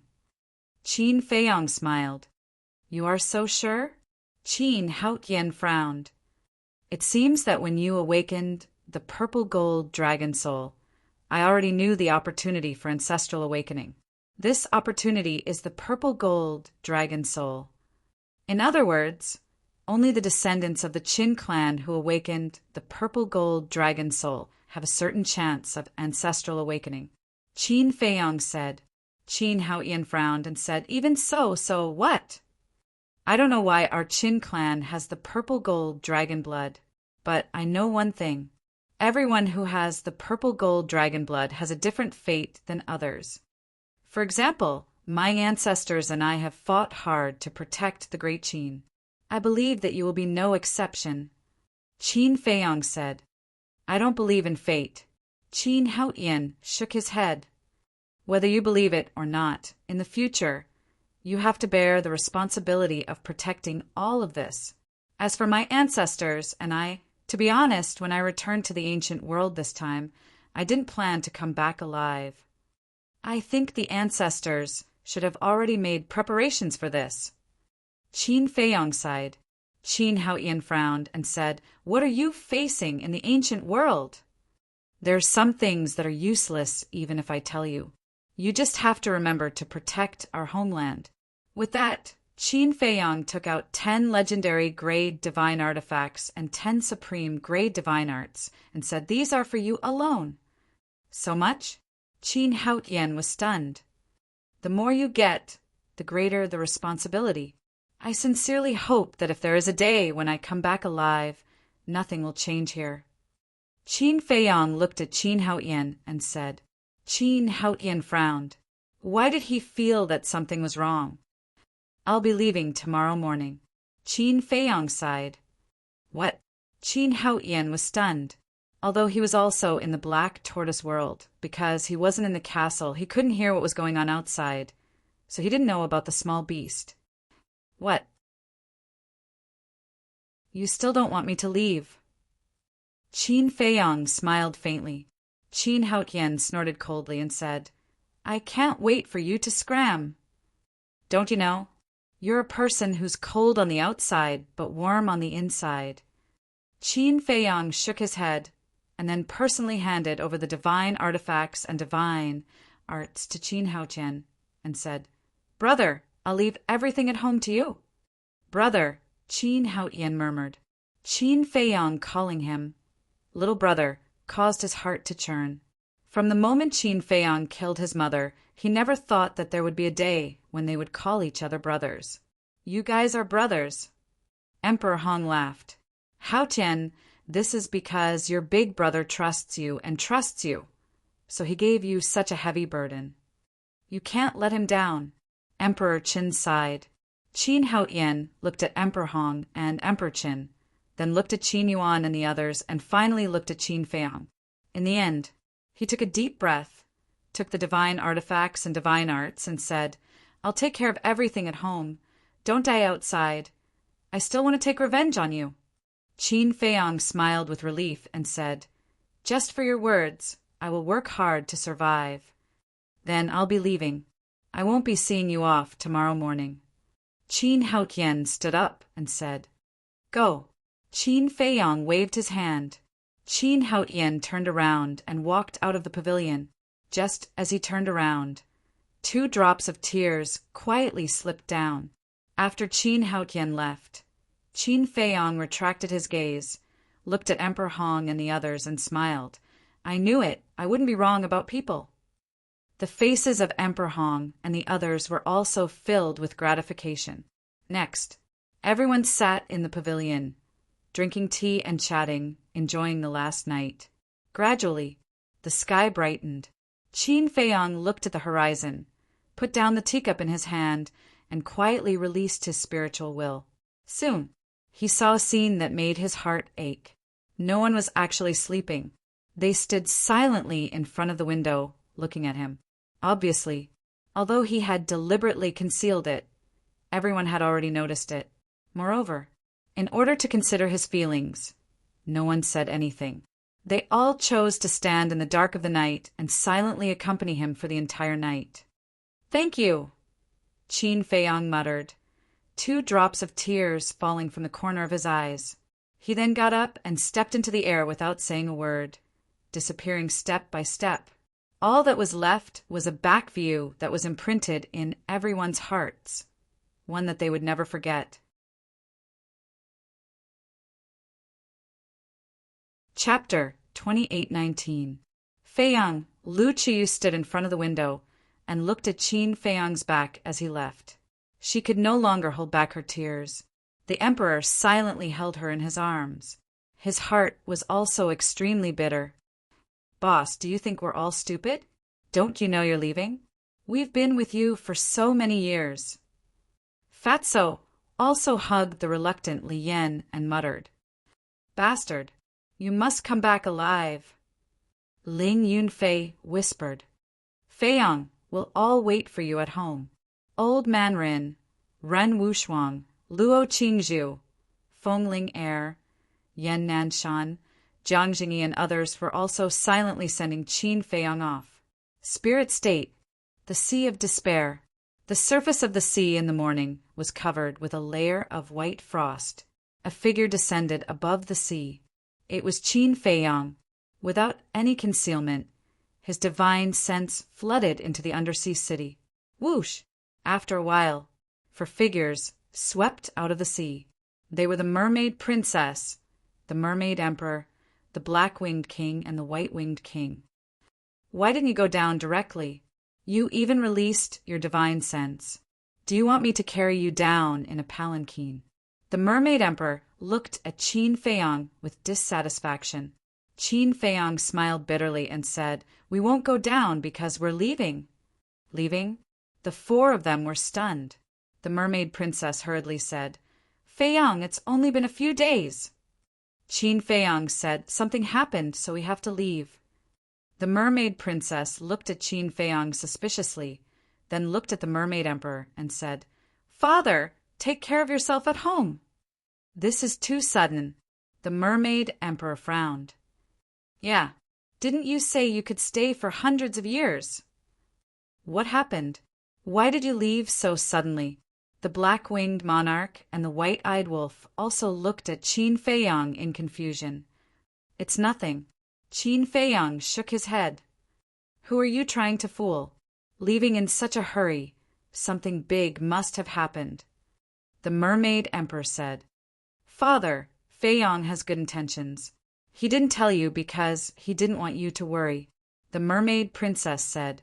The Mermaid Emperor looked at the Mermaid Princess and sighed deeply. All right. But kid, you better listen carefully. You must take care of my daughter. If I find out that you bullied her, I will not let you off." Qin Feiyang smiled bitterly and said, "I can bully anyone but not her." "At least you have a conscience. Then you can leave." The Mermaid Emperor waved his hand and turned his head away, his face full of reluctance. "Uncles, please take care of my father in the future," the Mermaid Princess said as she looked at the Black-Wing Monarch duo. "Don't worry and go." The 2 of them smiled. Phew! The Mermaid Princess took a deep breath and looked at the Mermaid Emperor one last time. She looked at Qin Feiyang and said, "Let's go." Qin Feiyang nodded and smiled at the Black-Wing Monarch duo. Then he pulled the Mermaid Princess and left without looking back. The Black-Wing Monarch patted the Mermaid Emperor's shoulder and said, "Old man, if you don't take a few more looks, they will really be gone." "If they are gone, so be it." The Mermaid Emperor snorted, but his eyes did not listen to him. He looked at Qin Feiyang and the Mermaid Princess. Seeing that the 2 of them were really going to disappear, the Mermaid Emperor quickly shouted, "Daughter, you must protect yourself."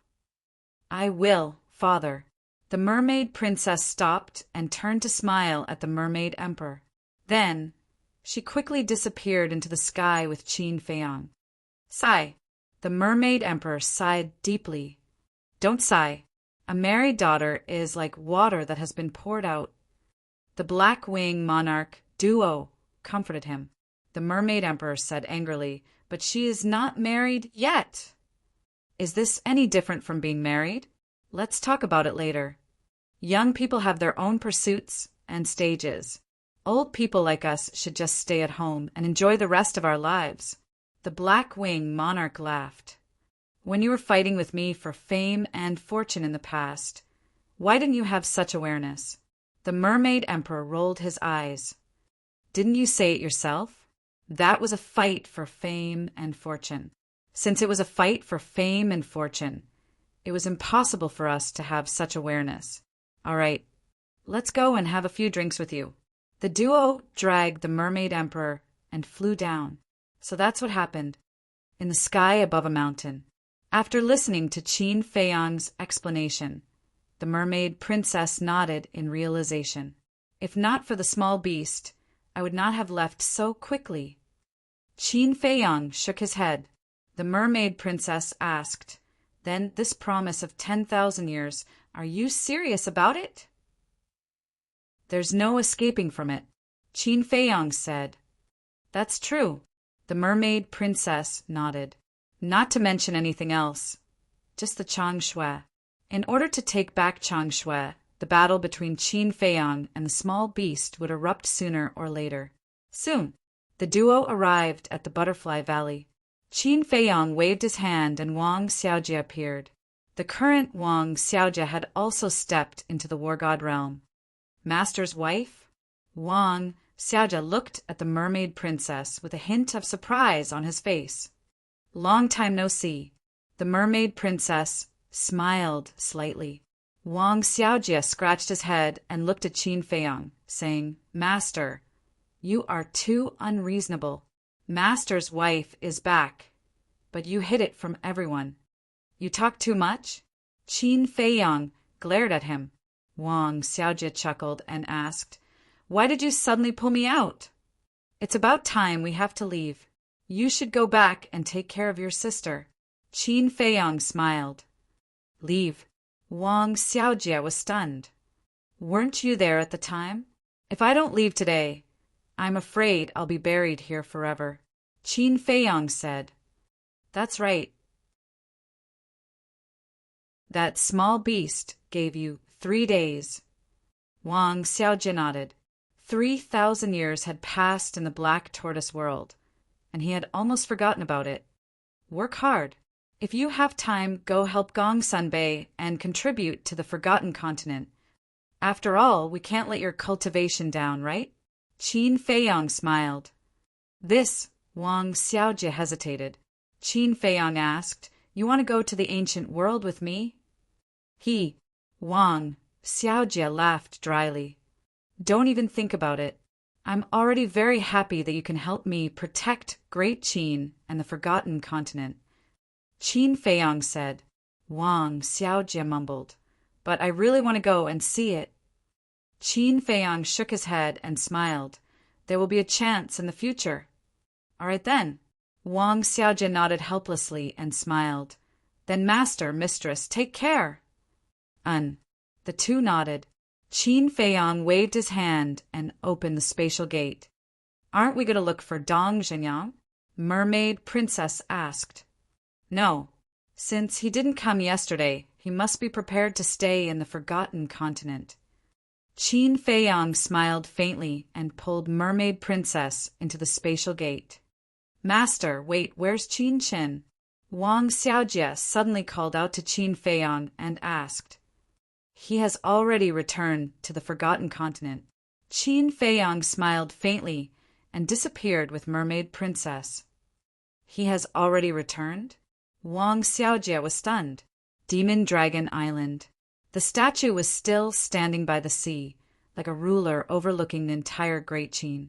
Beside the statue stood a man and a woman. This man and woman were Dong Zhenyang and Bai Long. Clang! In the sky, Accompanied by a loud sound, a stone door slowly opened. Dong Zhengyang looked up and smiled. It's the spatial gate, he's here. Bai Long glanced at Dong Zhengyang and looked up at the spatial gate, his face full of reluctance. Qin Feiyang and Mermaid Princess walked out hand in hand. When they saw Dong Zhengyang and Bai Long below, they were stunned. After putting away the spatial gate, Qin Feiyang brought Mermaid Princess and landed in front of Dong Zhengyang and smiled. There's no need to specially send me off. Send you off? Dong Zhengyang was stunned. Is it not? Seeing Dong Zhengyang's reaction, Qin Feiyang asked. Of course not. I've specially waited here for you to return to the ancient world together. Dong Zhengyang said. Ah. Qin Feiyang was stunned and smiled bitterly. Seeing that you didn't go to the Imperial Palace yesterday, I thought you were going to stay. Yesterday, we originally planned to go to the Imperial Palace, but thinking that it was a little inappropriate for us to go, we were all outsiders, so we didn't go. Dong Zhengyang said. I see. Qin Feiyang suddenly smiled, looked at Bai Long and asked with a smile, You're willing to let him go to his death? Bai Long looked at Dong Zhengyang and smiled. Although I'm reluctant, as a man I should be responsible. Qin Feiyang smiled. For the first time, he realized that Bai Long's personality was actually quite good. It was just that he was cursed in the past, and his personality became a little extreme. Qin Feiyang looked at Dong Zhengyang and asked, Are you ready? Dong Zhengyang smiled faintly, looked at Bai Long and said, Then I'll be leaving. Protect yourself and help to protect Great Qin. Okay. Bai Long nodded and said with a little sob, You must come back alive. Life and death are fated. Riches and honor are up to the heavens. If I can really come back alive, I'll openly marry you as Dong Zhengyang and hold a grand wedding ceremony for you. Dong Zhengyang said, I'll be waiting. Bai Long nodded, a weeping beauty. Dong Zhengyang raised his arm, gently wiped away the tears on Bai Long's face, and resolutely turned around and rushed into the sea. We'll meet again. Qin Feiyang smiled at Bai Long, then reluctantly glanced at the land, pulled the Mermaid Princess, and disappeared into the deep sea without looking back.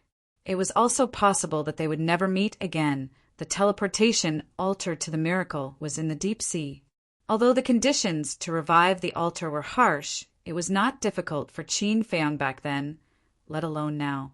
Soon, they returned to the second level of the miracle. Why are they so fast? Sensing the appearance of the three, the fire python immediately descended in front of them and was quite surprised. Small Beast has given the order. Do we dare to continue to stay? Qin Feiyang smiled bitterly. What? Lord Beast God has been to Great Qin. The fire python was shocked. Yes. Qin Feiyang nodded and said, Let's not talk about this. You secretly sent us back to Great Qin. Did Small Beast do anything to you? No. The fire python shook its head and said with a smile, Because of this, I gained a blessing in disguise. A blessing in disguise? Qin Feiyang and the others looked at it suspiciously. Now I'm not only the guardian of the first and second level, but also the guardian of the third level. The fire python laughed. No way. Qin Feiyang and the others looked at each other.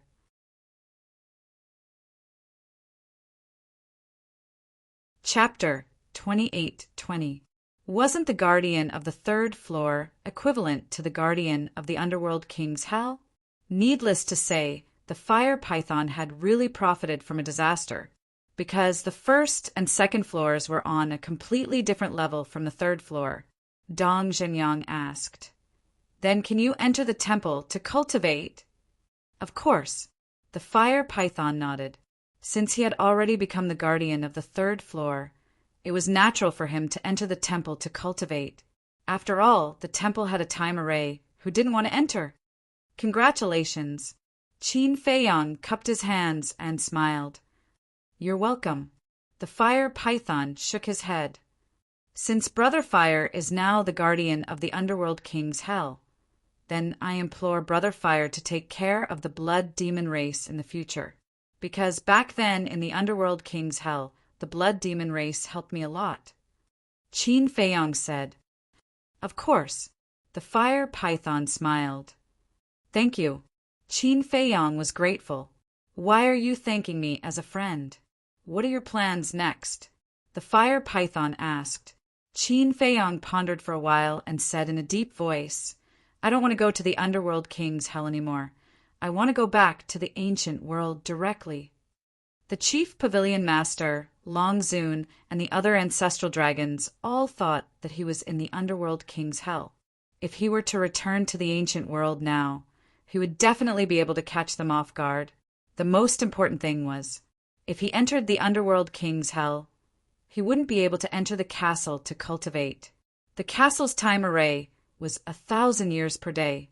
It was a bit of a waste not being able to enter to cultivate. Return to the ancient world? The Fire Python frowned. I know that you can't help me anymore. As a friend, I won't make things difficult for you. I want to try it myself. Qin Feiyong said. You're going by yourself? The entrance to the ancient world is on the first floor. And you know the rules of the first floor. Once you surpass the War Emperor and enter the first floor, you will be erased by the rule force. Not to mention, you're still at the 9th heaven realm. If you go to the first floor now, you're courting death. Do you know that? The Fire Python quickly said. Rule force. Qin Feiyong looked up at the sky, his eyes to say, why don't we stay on the second floor? Dong Jingyang said. Staying on the second level meant entering the castle to cultivate in seclusion. That won't do.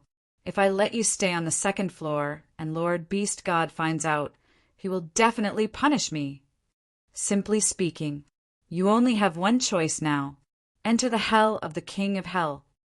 The Fire Python said. Feiyong, you can enter hell too.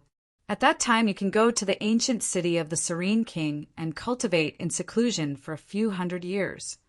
The ancient city's time array is also very powerful.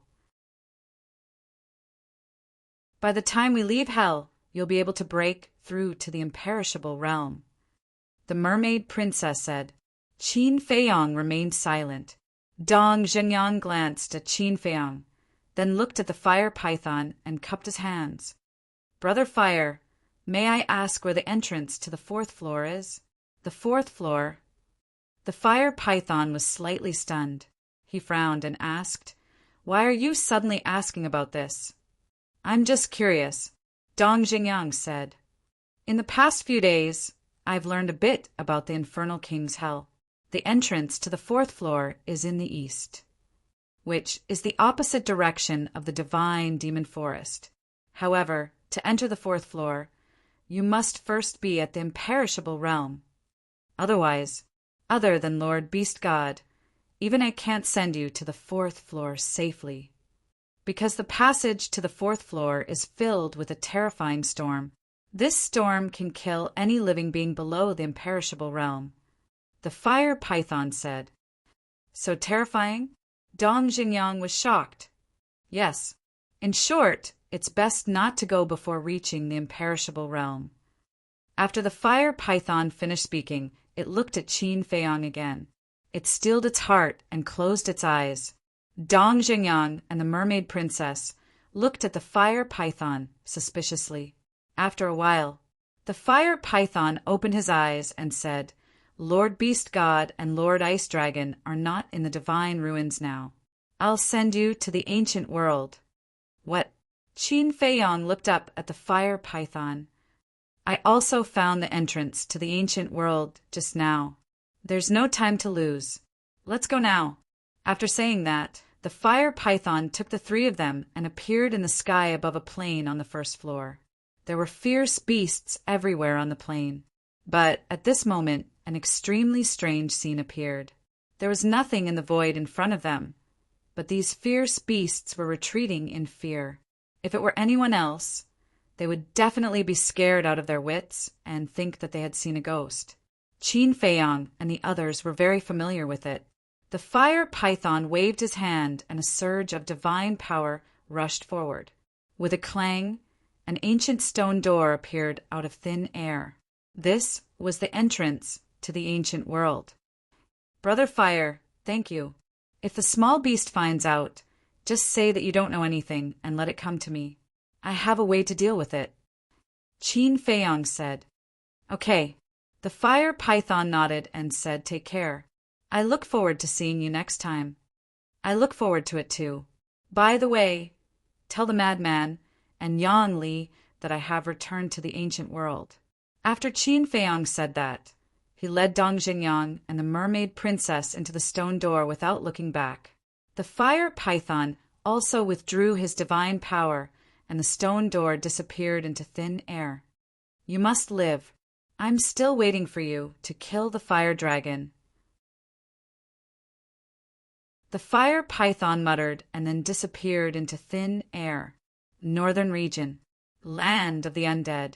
As always, it was incomparably dark. The air was filled with a rotten and tragic smell. Qin Feiyong glanced at the familiar land and looked at Dong Jinyang and the mermaid princess. He smiled and said, You two go to the Black Tortoise world first. Okay. The two of them nodded. Qin Feiyong waved his hand and sent the two of them to the Black Tortoise world. Then he took Hua-Yi and the five-clawed golden dragon out. This is... Hua-Yi glanced around. That's right. Land of the undead. Qin Feiyong nodded and smiled. Hua-Yi grinned and said, Okay, we can go to Dongling. Speaking of Dongling, the five-clawed golden dragon's eyes lit up, thinking about immortal intoxication all day long. Qin Feiyong looked at the two of them, speechlessly. The five-clawed golden dragon also maintained his human form. He was a middle-aged man in golden clothes. What do you know? Hua-Yi pursed his lips. The three of them rushed out of the land of the undead and went straight to Nine Heavens Palace. Nine Heavens Palace, peak of the mountain. An old man in white sat cross-legged in front of the heaven stairway. Although countless disciples came and went, the old man never opened his eyes. This person was Elder Wei. Shangguan Fenglan's master was also one of the guardians of Nine Heavens Palace. Swish! Suddenly, three figures descended on the peak of the mountain. It was Qin Feiyong and the other two.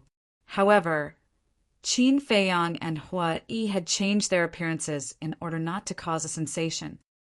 And, sensing the aura of Qin Feiyong and the other two, Elder Wei finally opened his eyes. Two cold lights burst out of his eyes. The disciples who came and went also stopped and looked at the three unfamiliar faces. Elder Wei. Qin Feiyong stepped forward, bowed respectfully, and transmitted his voice. I am Qin Feiyong. Elder Wei's heart moved. He turned to look at the disciples next to him and waved his hand. What are you all looking at? The group of disciples suddenly dispersed. Elder Wei retracted his gaze and looked at Hua-Yi and the five-clawed golden dragon, frowning. Which one of you is the Vice Palace Master? Me. Hua-Yi said. Elder Wei immediately looked at Hua-Yi, his face full of anger, and secretly said, No matter what, you are still the Vice Palace Master. How can you run around all day? Don't I have you guys here? Why should I stay in Nine Heavens Palace? Hua-Yi pouted. How can we be the same as you? Elder Wei was helpless. What's the difference? Enough. Little Gold, let's go to East Tomb. Qin Feiyong, hurry up and tell me what you need to tell me. Hua-Yi left a sentence and went straight to the teleportation altar above the stairway with the five-clawed golden dragon. Because Qin Feiyong had already used the space-time gate in Great Qin, he could only go to East Tomb through the altar. Sigh. Elder Wei couldn't help but shake his head and sigh. Qin Feiyong shook his head in amusement and transmitted his voice. Elder Wei, how has everyone been these years? Pretty good. Elder Wei nodded and asked, How about you guys? We're pretty good too. Qin Feiyong said. Last time, the Vice Palace Master came back and said you guys were going to hell? Elder Wei said. Qin Feiyong nodded. Is it over? Elder Wei asked. Qin Feiyong smiled and said, Not yet. I ran back halfway. You can run back halfway. Elder Wei was stunned. It's a long story. This time I'm here mainly to give you guys something, Qin Feiyang secretly said. What is it? Elder Wei was suspicious. Qin Feiyang waved his hand, and more than 10,000 jade slips and more than 10,000 divine artifacts appeared. And Elder Wei was surprised. This is what Senior Brother Frenzy and I got in hell. We agreed that each of us would get half. His half was prepared for the Nine Heavens Palace. Although those supreme divine artifacts are with him now, these divine artifacts I'm giving you are all legendary and pinnacle grade. Qin Feiyang said. So many? Elder Wei was dumbfounded. These divine artifacts were indeed legendary and pinnacle grade. And there were not only legendary and pinnacle grade divine arts, but also supreme grade. What exactly was the Underworld King's hell? There were so many terrifying divine artifacts. Wait, where's Frenzy? Why don't I see him? Suddenly, Elder Wei glanced behind Qin Feiyang and hurriedly asked. He's still in hell. Qin Feiyang said. Elder Wei was surprised. Why is he still in hell? Could it be? Don't think too much. Don't think too much. He's fine. On the contrary, he has a great fortune now, because he's receiving the inheritance of the law. Qin Feiyang smiled. Elder Wei was shocked. There's still the inheritance of the law in hell. Qin Feiyang nodded. Unbelievable, Elder Wei murmured, looking at Qin Feiyang, and said with a hoarse smile, Thank you. With these divine artifacts and divine arts, the strength of my Jutian Palace will instantly increase by several times. You're being too polite. Jutian Palace has given me and Senior Brother Frenzy a new lease of life. Of course, we all hope that Jutian Palace can become better and better. Qin Feiyang said. It's enough that you guys can have this kind of heart. Elder Wei was very pleased. Hurry up and keep it, lest other disciples see it. Also, it's best not to spread the news that I gave you guys the divine artifacts and divine arts. Qin Feiyang reminded. This old man knows. After all, there are so many divine artifacts and divine arts. As long as one isn't a fool, they will guess and be suspicious. Elder Wei nodded. With a wave of his old hand, all the divine arts and divine artifacts disappeared into the yin and yang ring.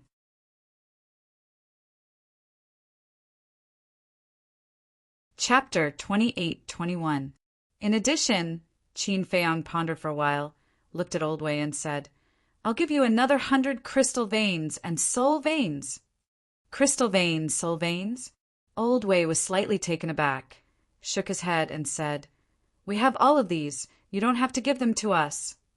Are you sure you don't want them? These aren't ordinary crystal veins and soul lines. Qin Feiyang laughed.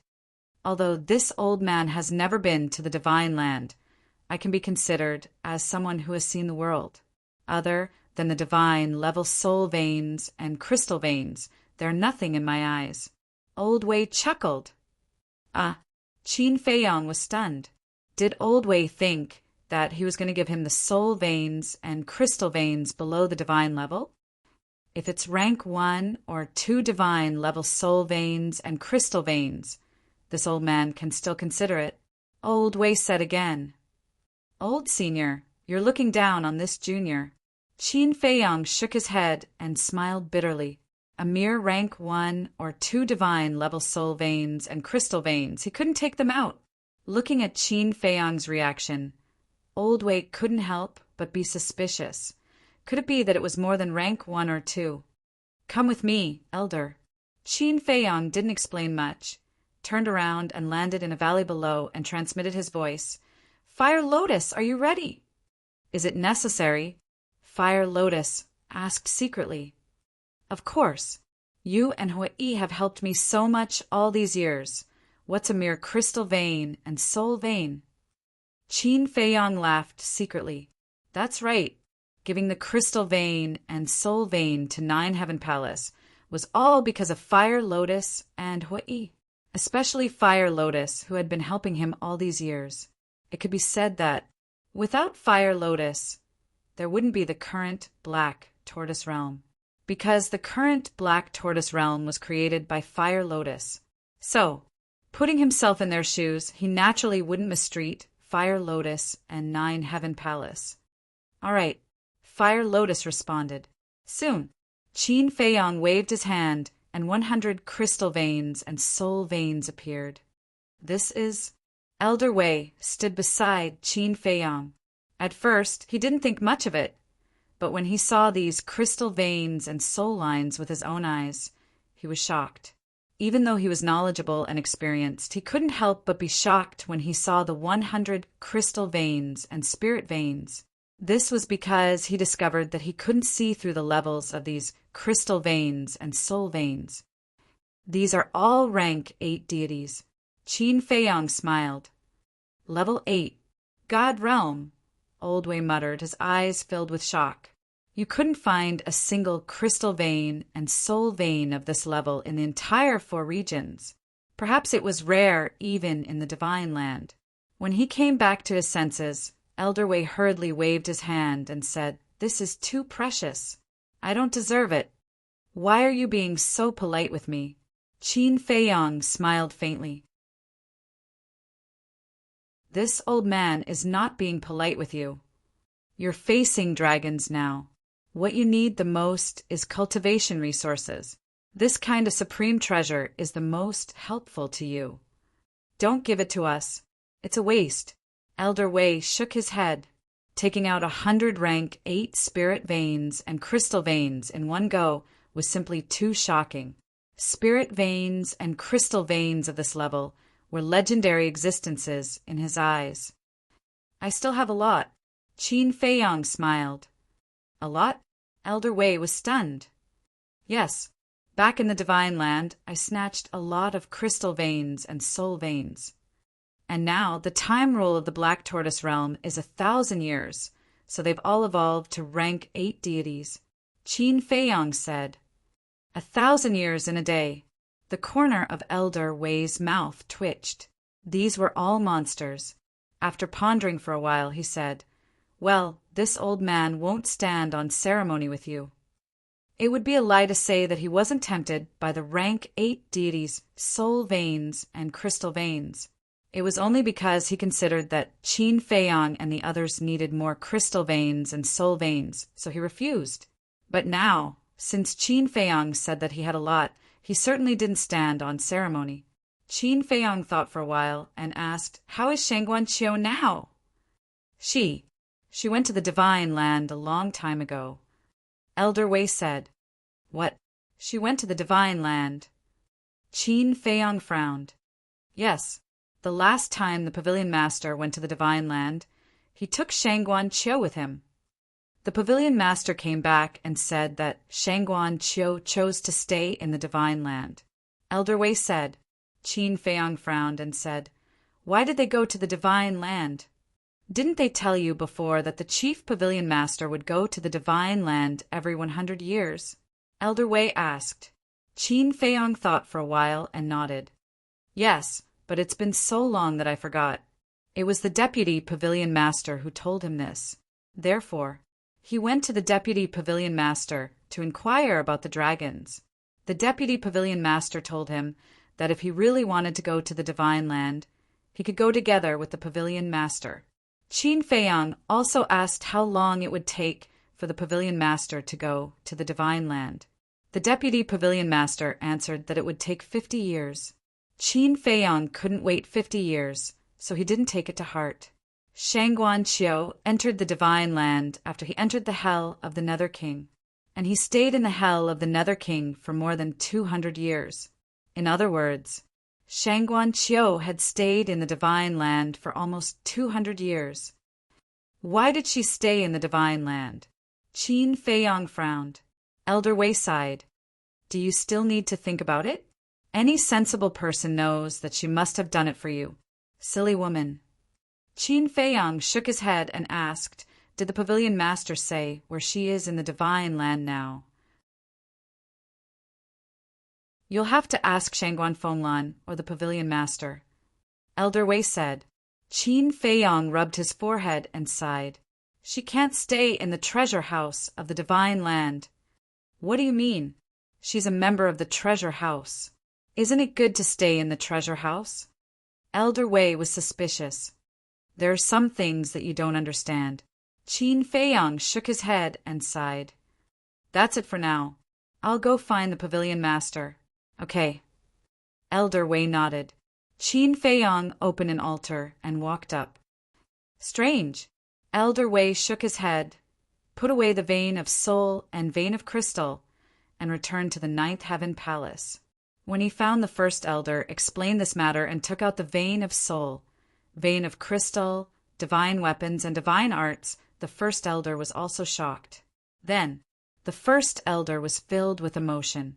He didn't expect that in just a few hundred years, Qin Feiyang and frenzy had grown to such a level and given such a rich reward to the ninth heaven realm. In the southwest of the northern region, there was a stretch of undulating mountains. Somewhere in the mountain there was a valley. In the valley there was a courtyard, and beside the courtyard there was a small pond. Inside, lotus leaves stood tall and lotus flowers bloomed. In addition, there was a vegetable garden around. Numerous green wild vegetables, exuding vitality, swayed in the wind. From the looks of it, it was as if an ordinary family lived here. Everything appeared ordinary and plain. However, when Qin Feiyang came here and looked at the courtyard in front of him, his face was full of respect. Huff! Taking a deep breath, Qin Feiyang recovered his true appearance and bowed. Junior Qin Feiyang requests to see the pavilion master. Da-da! At that moment, a burst of hurried footsteps sounded, and a woman walked out of the house. The woman was about 35 or 36 years old, wearing a red dress. Her black hair was tied up high, with an exquisite jade hairpin in the middle, looking dignified and virtuous. Moreover, she was very kind, without any threatening aura, although there were crow's feet at the corner of her eyes. Whether it was her figure or skin, they were all like a young girl. It's really you? The pavilion master stood at the door and looked at Qin Feiyang in a daze. Yes. Qin Feiyang nodded and smiled. The pavilion master walked quickly to Qin Feiyang and asked, Didn't you go to the hell of Hades? I just came back. Qin Feiyang said. That's not right. I heard that this hell of Hades can only come out after 1,000 years. Are you really Qin Feiyang? The pavilion master frowned. Qin Feiyang took out a heaven's eye stone, held it in his hand, and said with a wry smile, It's real. Seeing that the heaven's eye stone did not respond for a long time, the pavilion master was finally relieved and asked suspiciously, It's not time yet. How did you come out? By chance, I found a way out. Qin Feiyang smiled vaguely. The pavilion master rolled his eyes, obviously not believing it, but he did not continue to ask and said, Come in and sit. Qin Feiyang walked into the yard and followed the pavilion master to the stone table next to him. The pavilion master smiled and said, Why did you suddenly come to me? Qin Feiyang sighed and said, There's something I have to ask. What is it? The pavilion master was suspicious. Shangguan Qiu. Qin Feiyang said. The pavilion master was stunned and asked, You've seen her? I haven't returned to the divine land yet. How could I see her? I just went to see Elder Wei, and he told me that Shangguan Qiu stayed in the divine land, so I came to you to ask about the details. Qin Feiyang said. I see. The pavilion master nodded and said with a smile, After I took her to the divine land, I went to the divine land again. She's doing well in the divine land. Then where is she? Qin Feiyang asked. The pavilion master smiled and said, The treasure school in the Holy Dragon City. She really went to the treasure school, and it's the treasure school in the Holy Dragon City. Qin Feiyang's face suddenly darkened. What's wrong? Looking at Qin Feiyang's reaction, the pavilion master was puzzled. What's she doing in the treasure school? Qin Feiyang asked instead of answering. Of course. She's helping the steward of the treasure school in the Holy Dragon City to take care of the treasure school's affairs. Qin Feiyong said. The steward of the treasure school. Qin Feiyong waved his hand, and his divine power emerged and condensed into a round fatso. That's him. Last time I visited Qiao, she said that the steward treats her very well, and she made a friend called Ren Xiaolan. Ren Xiaolan is also helping the steward to take care of the treasure school's affairs. The pavilion master said, Whether it's the steward or Ren Xiaolan, I know them all. This Ren Xiaolan is valued by the steward because of me. Qin Feiyong sighed. The pavilion master said suspiciously, They're all people you know. Isn't that good? Why do you look so sad? There are some things that you don't know. Qin Feiyong shook his head. What are you trying to say? The pavilion master frowned. Qin Feiyong pondered for a while and said, Do they know about my relationship with Shangguan Qiao? They know. That's why the chief pavilion master let Qiao stay in the Holy Dragon City. The pavilion master nodded. What? You've seen the chief pavilion master? Qin Feiyong suddenly stood up.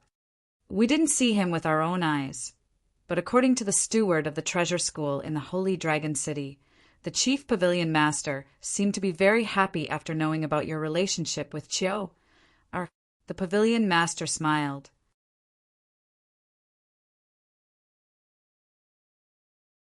Chapter 28-22. She was worried that she couldn't deal with me, and now you're giving her such a good bargaining chip. Of course she's happy. Qin Feiyong snorted. Deal with you. Bargaining chip? The cabinet master was surprised. That's right. You're giving her timely help by sending Shangguan Qiao to her. Qin Feiyong shook his head. What do you mean by that? The cabinet master was confused. Don't you understand? The chief cabinet master and I are enemies. You're just causing trouble for me. Qin Feiyong said angrily. If he didn't know the cabinet master well, he would have suspected that the cabinet master was deliberately targeting him. What? Your enemies? The cabinet master was surprised. That's right. Qin Feiyong nodded. After calming down, he asked, You've been to the Divine Land. You should have heard of the Dragon-Slaying Palace, right? I've heard a little about it, the cabinet master said. The Dragon-Slaying Palace has 4 sovereigns. 2 of them are my 2 ancestors. Of the remaining 2, one is Supreme Cloud and the other is Supreme Beast. Supreme Beast has already submitted to me. Now only Supreme Cloud is left. Supreme Cloud is the chief cabinet master of the treasure school. Qin Feiyong said, The chief cabinet master is one of the 4 sovereigns of the Dragon-Slaying Palace? The cabinet master was shocked. Yes, although she's a sovereign of the Dragon-Slaying Palace, she's tried to get rid of me more than once because of her ambition. She even fought with me in the Nether King's Hell, but in the end, she died in the hands of Senior Brother Lunatic. Think about it. Now that you've sent Shangguan Qiao to her, how can she not be happy? Qin Feiyong said. How could this be? The cabinet master murmured. Shangguan Qiao was not only her disciple, but also her biological daughter. But now, she had pushed Shangguan Qiao into the fire pit. Wait. Since the chief cabinet master is dead, does that mean Yuer's crisis no longer exists? The cabinet master asked. It's not as simple as you think. Supreme Cloud's divine souls held before she went there. In other words, even if we kill her in the Underworld King's Hell, she will be reborn. Qin Feiyong sighed. What do we do now? The pavilion master panicked. What else can we do? Of course, we're going to the Divine Prefecture and rescue her from the treasure pavilion. Qin Feiyong said. Then go quickly, the pavilion master urged. We can't go now. We have to wait until dawn. Qin Feiyong shook his head. This was because they had to wait until dawn to open the gate of time and space. I'm sorry. I really didn't know about this. If I had known, I wouldn't have brought her to the divine continent no matter how much Chiu begged me. I wouldn't have left her in the divine continent either. The pavilion master looked at Qin Feiyang with a face full of self-blame.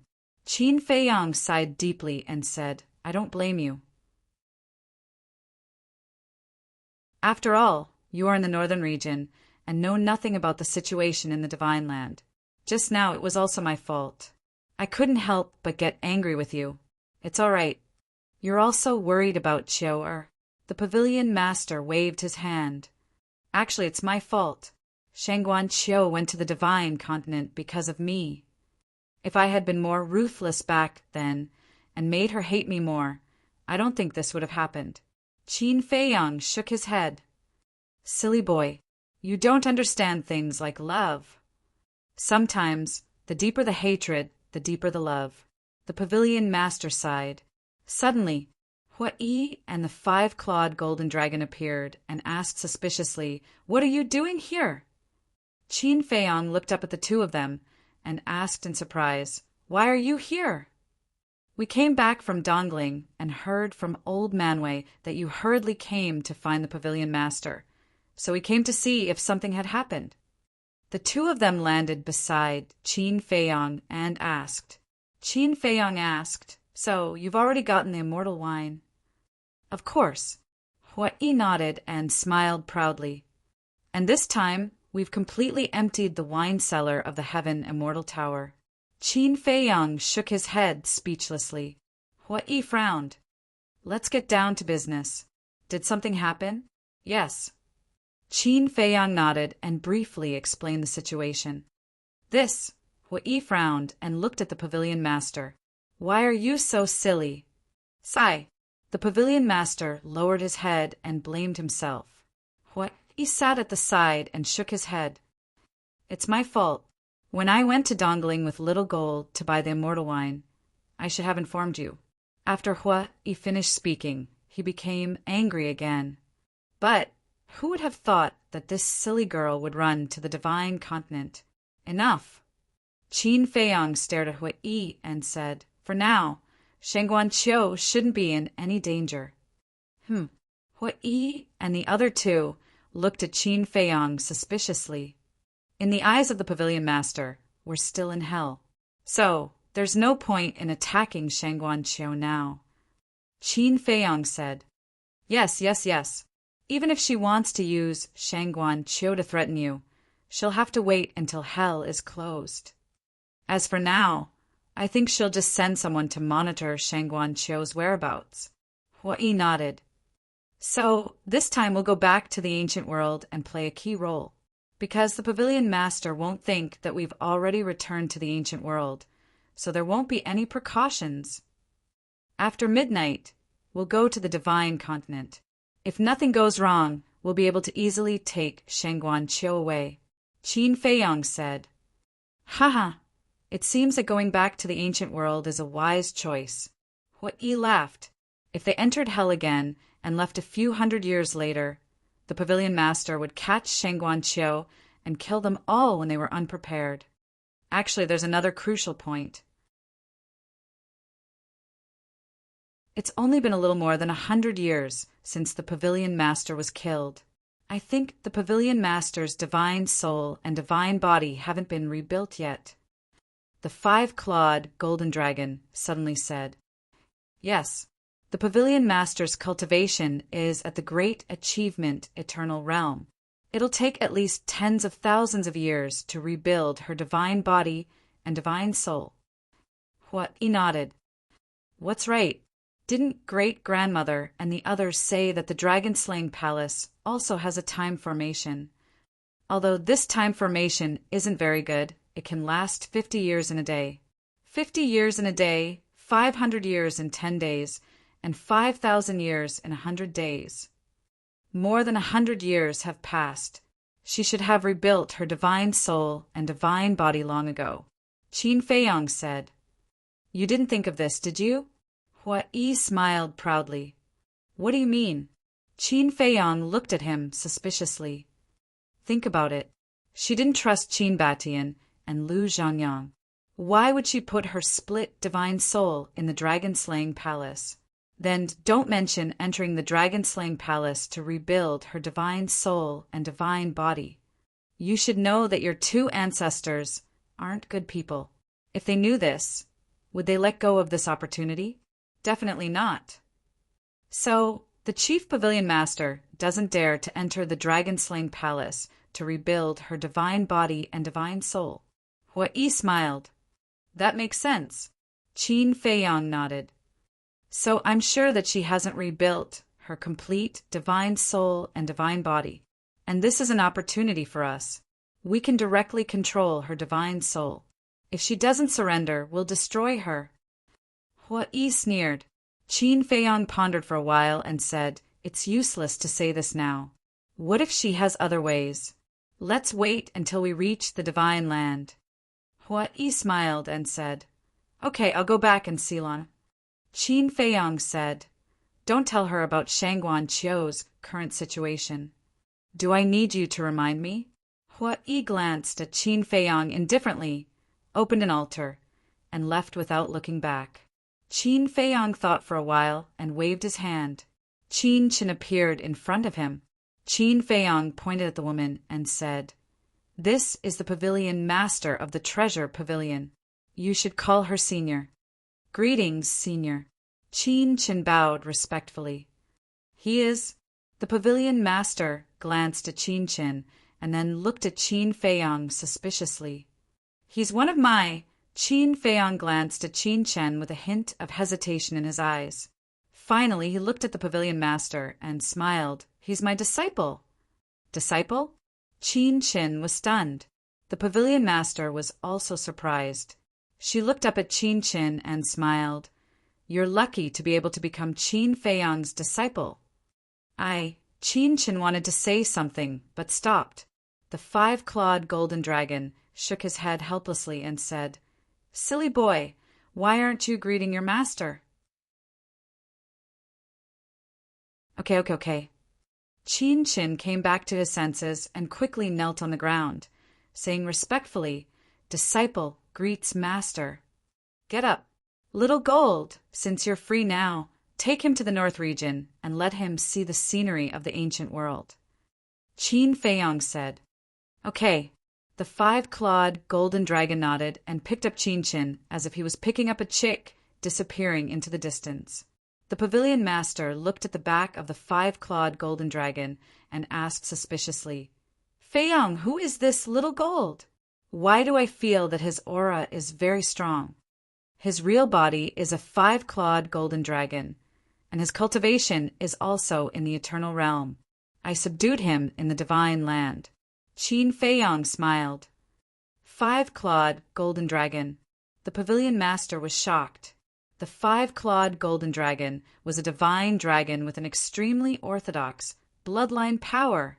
Even among the dragons, it was rare. Qin Feiyang had subdued a five-clawed golden dragon. Did the dragons know about this? Would they come to find trouble with him? Don't worry. The dragons wouldn't dare to find trouble with me even if they knew. Qin Feiyang smiled confidently. The pavilion master was slightly stunned and said with a wry smile, That's true. After all, even in the divine land, you are very famous now. Thinking back to when Qin Feiyang first appeared in the northern region, he didn't have any cultivation at all. If it weren't for his clever mind, he would have died long ago.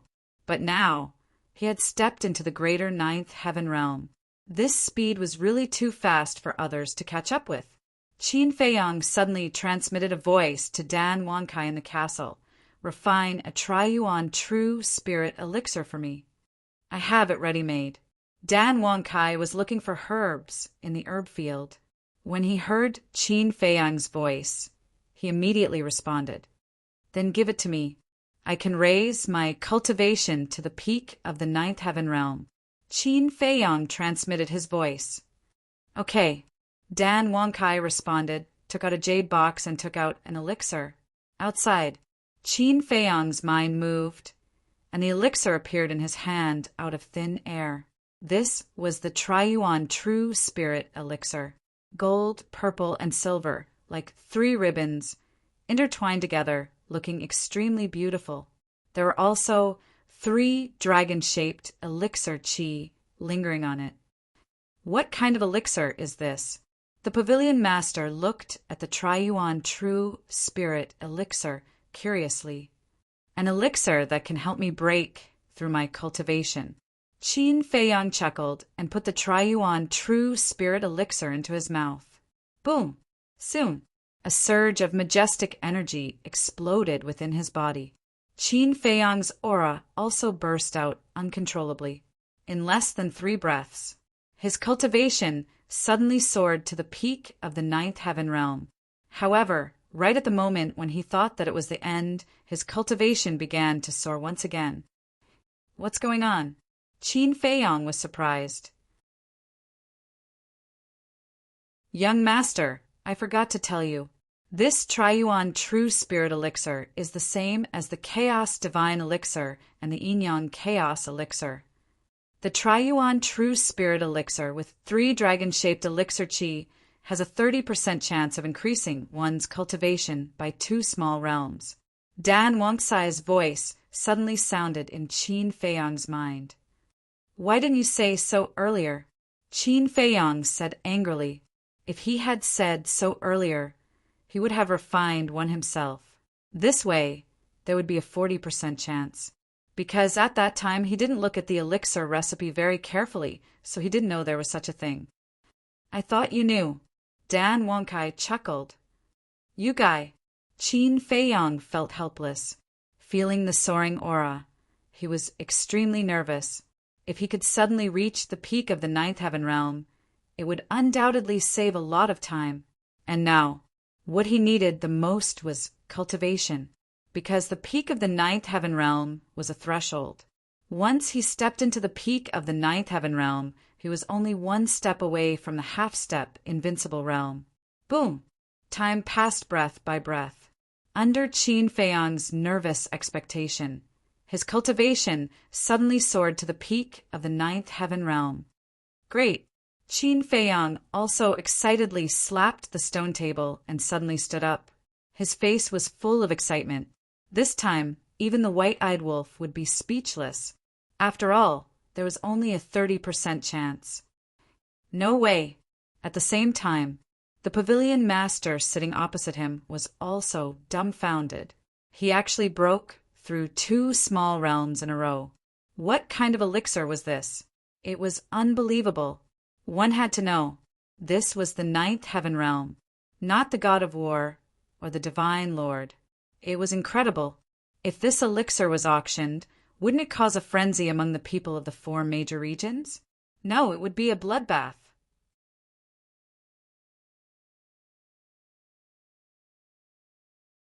Chapter 28-23. Qin Feiyang restrained his energy and looked at the cabinet master's drooling face. What are you thinking?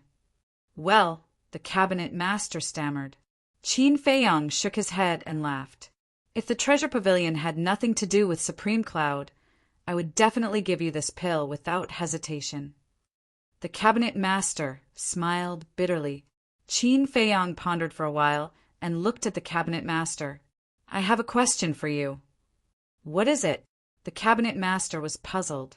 Qin Feiyang said, If Supreme Cloud is killed one day and the treasure pavilion falls into my hands, will you be my enemy? The cabinet master shook his head. I only want to see the rise of the human race. Nothing else matters. What about the people in Dongling, Shima, and Nanhuang? Qin Feiyang asked. The cabinet master smiled. They should be thinking the same thing as me. I see. Qin Feiyang smiled. He wasn't afraid that the cabinet master would be his enemy. After all, with his current foundation, he could dominate the 4 major regions, like all the powerful divine artifacts. There were also Fire Lotus, Hui, Fengdaji, and the 5-clawed golden dragon. People like Zhao Tailai, the Blood Kirin, and the demon ancestor were also trying to break through to the eternal realm.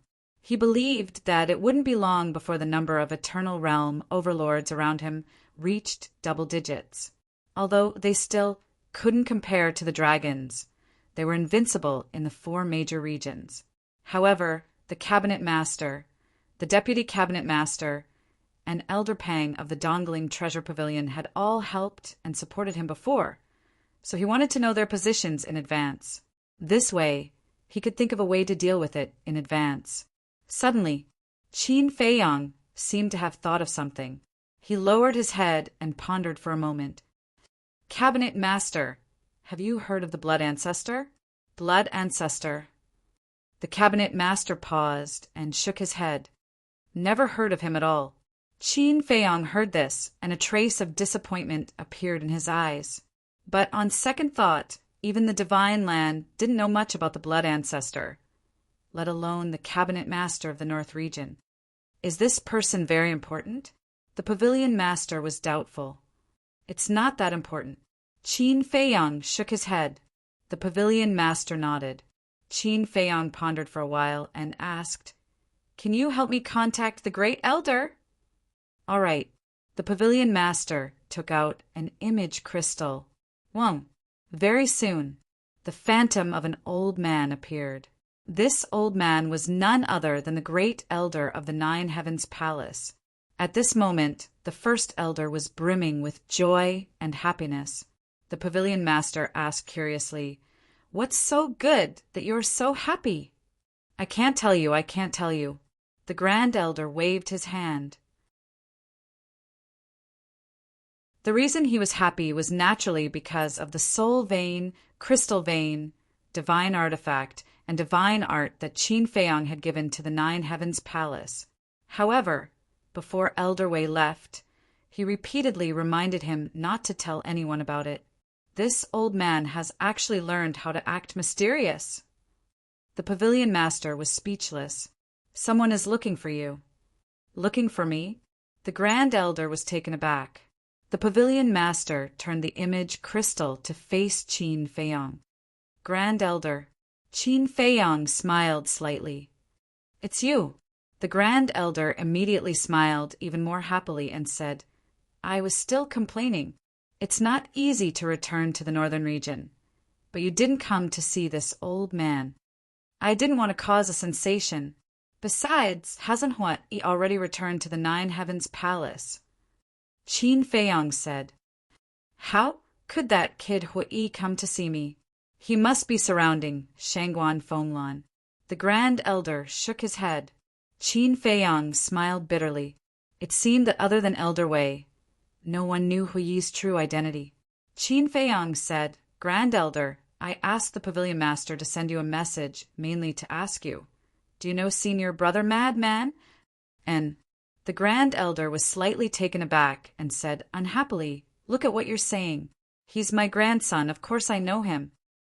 Although he wasn't his biological grandson, he had always treated Madman as his own grandson. Then do you know his background? Qin Feiyang asked. Background? The Grand Elder was taken aback, then frowned and said, Don't say I really don't know about his background. I only heard Mo Yuan say that he accidentally met him outside. Mo Yuan was the Grand Elder's son, Madman's adoptive father. Then why do you say you know? Qin Feiyang was speechless. The Grand Elder said, Apart from his background, this old man naturally knows about everything else. Qin Feiyang shook his head and asked again, Then do you know that Senior Brother Madman has mastered a heaven-defying divine art? This old man knows. The Grand Elder nodded. Qin Feiyang said, Then do you know who taught him this heaven-defying divine art? According to him, it seems that a mysterious senior gave it to him, but he didn't say the details. You've been with him for so long, so you know his character. If he doesn't want to say it, it's useless even if you force him. The Grand Elder was a little helpless. That's the truth. Qin Feiyang smiled bitterly. Madman had such a character. This time he had wanted to ask the Great Elder about it and pay a visit to that old senior. But now it seemed that he could only wait for Madman to return from hell. The Grand Elder asked suspiciously, Why did you suddenly think of investigating this kid's background? To tell you the truth, we encountered a lot of strange things in hell, especially Senior Brother Madman. Not only can he absorb the evil force, but he also obtained the sacred artifact of the blood demon race, the blood demon tower. Qin Feiyang said, "Evil force, blood demon race, blood demon tower?" The Grand Elder and Pavilion Master looked at Qin Feiyang in a daze. What were these things? The blood demon race is the ruler of hell. The blood demon tower is a heaven-defying divine artifact. As for the evil force, let me put it this way, even the ancestral dragons can't refine and absorb it, but not only can Senior Brother Madman refine it, he can also use it for cultivation. Don't you think this is strange? And I heard from Senior Brother Madman that the old senior who gave him the heaven-defying divine art told him that if he had the chance to enter hell, he must enter. So I personally think that all of this is related to this old senior. Originally, Senior Brother Madman and I agreed that after leaving hell, we will visit that old senior together. But now, Senior Brother Madman is still in hell because he is receiving the inheritance. So I thought, why don't we visit this old senior first? So I asked Pavilion Master to send you a message, asking if you know where this person lives. But now it seems that we have to wait for Senior Brother Madman to return from hell to find him. Qin Feiyang shook his head regretfully. So that's how it is. The Grand Elder suddenly understood and shook his head. I really can't help with this matter. It's okay. Qin Feiyang waved his hand. Then, do you want to come to Nine Heavens Palace to take a look? The Grand Elder asked with a smile. I won't cause trouble for you. Qin Feiyang shook his head. All right then, come back and take a look when you have time. The Grand Elder said. Qin Feiyang nodded. After the conversation ended, Pavilion Master put away the image crystal and asked curiously, what kind of inheritance did Madman receive in hell? The inheritance of the power of law. Qin Feiyang said. The inheritance of the power of law. The corner of Pavilion Master's mouth twitched. You only know how to joke. I'm not joking with you, Qin Feiyang said. Is it true? Pavilion Master was slightly stunned and frowned. Of course, Qin Feiyang nodded. Pavilion Master's heart suddenly surged. There was even the inheritance of the power of law. What kind of place was hell? In the blink of an eye, dawn was approaching. Whoosh! Hua! He finally returned. Qin Feiyang transmitted his voice. You haven't told everyone your identity yet? Hua Yi was originally very happy and seemed to be getting along well with Shangguan Fenglan, but when he heard Qin Feiyang's words, he suddenly cried and sighed. How would I dare to say it? Qin Feiyang secretly said, Then you can't continue to hide it like this. Of course I know, but I'm really worried that when Lana knows my identity, she will fall out with me. Hua Yi frowned. You can only deal with this matter as you see fit. I can't help you. Qin Feiyang shook his head. Sigh, I'm just looking for trouble. Hua Yi rubbed his forehead. You really deserve it. Qin Feiyang had a gloating expression on his face. Whoosh! Soon, the 5-clawed golden dragon also returned with Qin Qin. Greetings, Master. Qin Qin bowed. How do you feel after seeing the North region? Qin Feiyang looked at Qin Qin and asked with a smile. Beyond imagination. Qin Qin shook his head, his face full of shock. Just the northern region alone was bigger than Great Qin and the Forgotten Continent combined. Not to mention the strong warriors, there were as many war gods as dogs. It could be said that Great Qin and Forgotten Continent were on a completely different level compared to the ancient world. Ignorant. A mere north region can shock you to this extent. Then, when you reach the divine continent, won't your eyeballs pop out? Hua Yi looked down on him. Qin Qin did not refute and said, I don't have much knowledge to begin with. Hua Yi was stunned. He thought that Qin Qin would talk back, but he did not expect him to admit it. This kid was not bad. His personality was more down to earth, and he did not have the feeling of biting off more than he could chew. Qin Feiyang looked at the night sky. Dawn had arrived. Then, Qin Feiyang stood up, looked at the pavilion master, and cupped his hands. "Thank you, Senior, for your hospitality today." "What hospitality? I'm just chatting with you." The pavilion master stood up and smiled, and then said in a deep voice, "No matter what, please save Chiao, and take good care of her." "I will." Qin Feiyang nodded and took out the gate of time and space. Clang! With the influx of divine power, the gate of time and space quickly recovered. Whoosh! Looking at the open gate of time and space, Qin Feiyang took a deep breath. A cold light flashed in his eyes, and he said, "Let's go!" With that, he stepped into the gate of time and space. Hua Yi and Qin Qin nodded to the pavilion master and also entered the gate of time and space. Sigh. When the gate of time and space disappeared, the pavilion master sat alone under the night sky, sighing.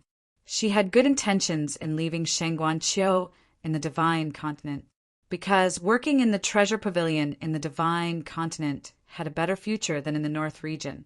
But she did not expect that it would harm Shangguanqiu. "Chiu, nothing must happen to you. Otherwise, I will feel guilty and blame myself for the rest of my life." Now, she could only pray that nothing would happen halfway.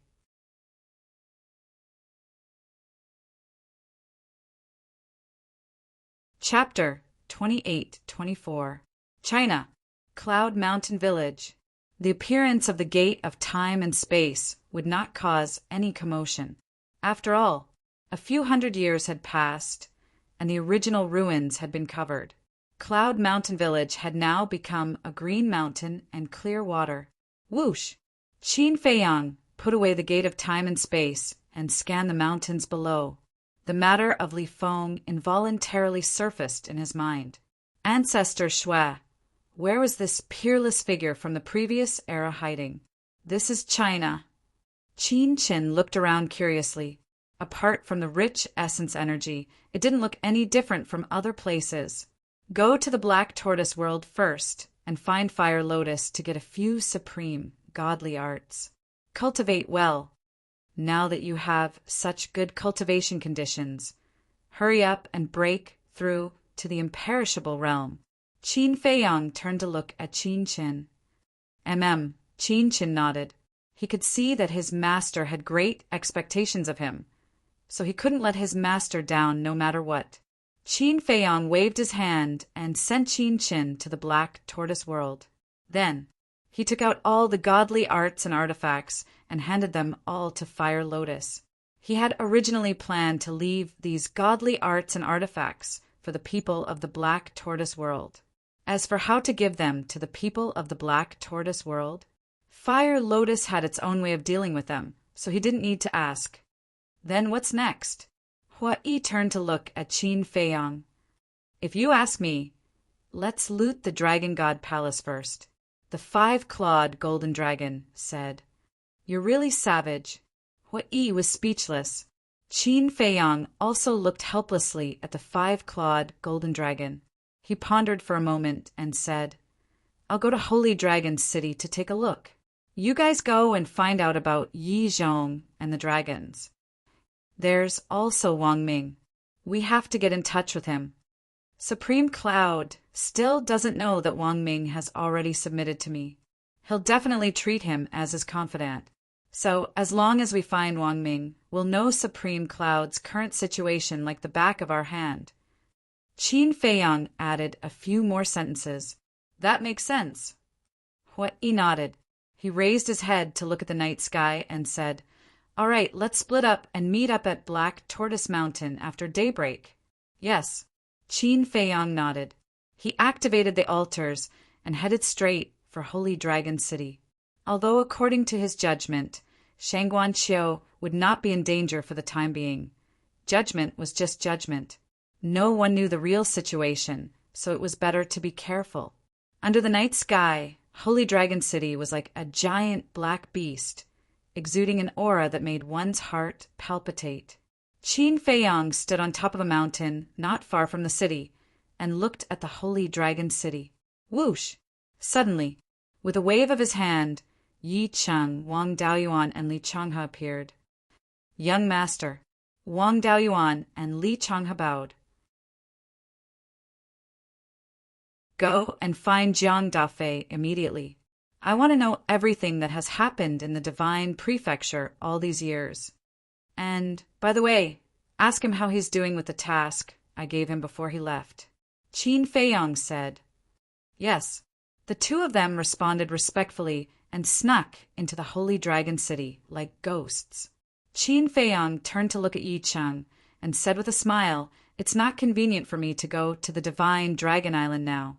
You can go and see your brother yourself." Yi Cheng was slightly taken aback, and then a trace of hesitation appeared on his face. "Are you afraid to see him?" Qin Feiyang asked with a smile. "Yes." Yi Cheng nodded. He didn't care before because he didn't say so. But now, Yi Zhong already knew that he followed Qin Feiyang, so he couldn't help but feel a little guilty when he saw Yi Zhong again, because Yi Zhong was very majestic in his heart. Qin Feiyang pondered for a while and said, "Why don't you take an incredible divine artifact with you?" He was also afraid that Yi Zhong would forcibly detain Yi Cheng. In that case, he would have one less warlord. After all, Yi Cheng had stepped into the half-step imperishable realm and was a first-class expert in the entire divine prefecture. An incredible divine artifact? Yi Cheng was slightly stunned and said with a wry smile, "That's too exaggerated. Forget it. If my brother knew, he would think that I went to show off to him." "Okay, then be careful. Also, if there's a chance, find a way to get Yi Shui and the old man out of the Divine Dragon Island," Qin Feiyang said. Before entering the Nether King's Hell, Yi Zhong sent Yi Shui and the old man to the Divine Dragon Island. At that time, Yi Zhong did this for the sake of their safety, but now it became a hidden danger. Why? Yi Cheng was suspicious. If you can't persuade Yi Zhong, then I can only carry out my plan, and this plan of mine will put their lives in danger. In the Nether King's Hell, Qin Feiyang had already made arrangements.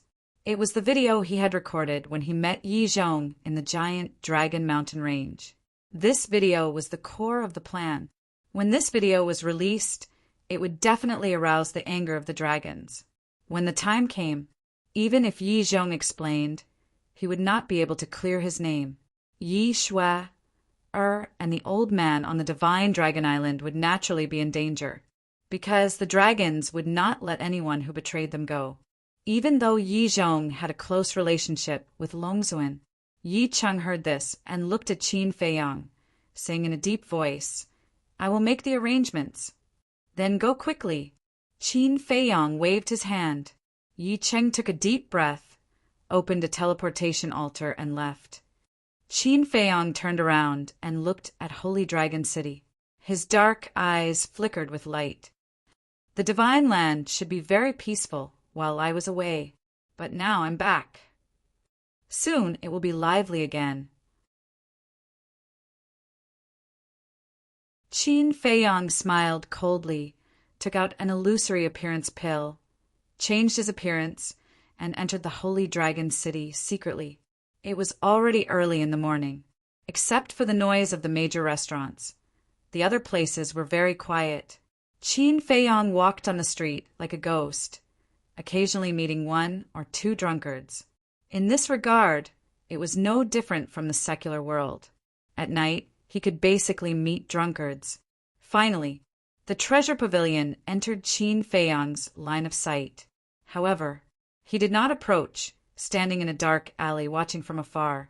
At the entrance of the treasure pavilion, there were two guards on duty, both of whom were at the ninth heaven realm, scanning the street with sharp eyes. The door of the treasure pavilion was undoubtedly closed. Above, there were two lanterns hanging, emitting a weak candlelight. After observing for a while, Qin Feiyang took out the image crystal and quietly activated it. Soon. He frowned. He sent a message to Shang Guanqiu, but there was no response at all. What was going on? Then, he thought of a woman, Ren Xiaolan. Since the pavilion master said that Shang Guanqiu and Ren Xiaolan were on good terms, then he could definitely contact Shang Guanqiu. However, he hesitated again, because no one knew what the current situation was. Although Ren Xiaolan used to be a good woman, hundreds of years had passed. Who knew if she was still the Ren Xiaolan he knew? If Ren Xiaolan became a spy for Supreme Cloud and was responsible for monitoring Sheng Guanqiu, then he would undoubtedly expose his motive and whereabouts if he went to find Ren Xiaolan now. In short, he did not want any accidents to happen before he saw Sheng Guanqiu with his own eyes. After pondering for a while, Qin Feiyang finally decided to sneak in. Whoosh! The next moment, Qin Feiyang disappeared, controlling the Black Tortoise realm, and quietly entered the treasure pavilion. He did not know where Sheng Guanqiu was, so he could only look for him slowly. About 100 breaths passed. Qin Feiyang stopped in front of a room in the corner of the 3rd floor. The door was not closed, leaving a gap, and a weak candlelight came through. After a while, Qin Feiyang controlled the Black Tortoise realm and entered the room. It turned out that this was a study. There were 2 women in the study. One of them was Ren Xiaolan. The other person was wearing a long white dress that was spotless.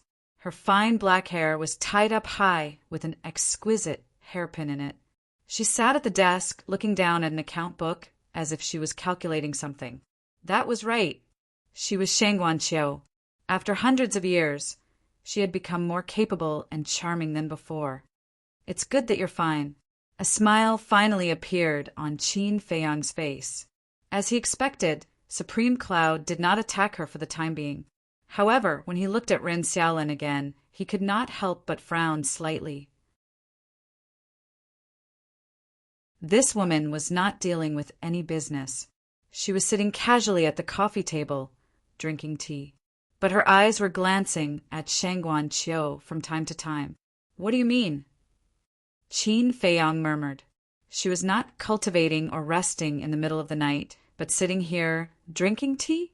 If she was dealing with business, it would not be suspicious. But now, it seemed that she had nothing to do. Moreover, Qin Feiyang noticed that the way Ren Xiaolan looked at Sheng Guanqiu seemed to be a little different. It was as if she was monitoring someone. It can't be like what I guessed. Qin Feiyang murmured.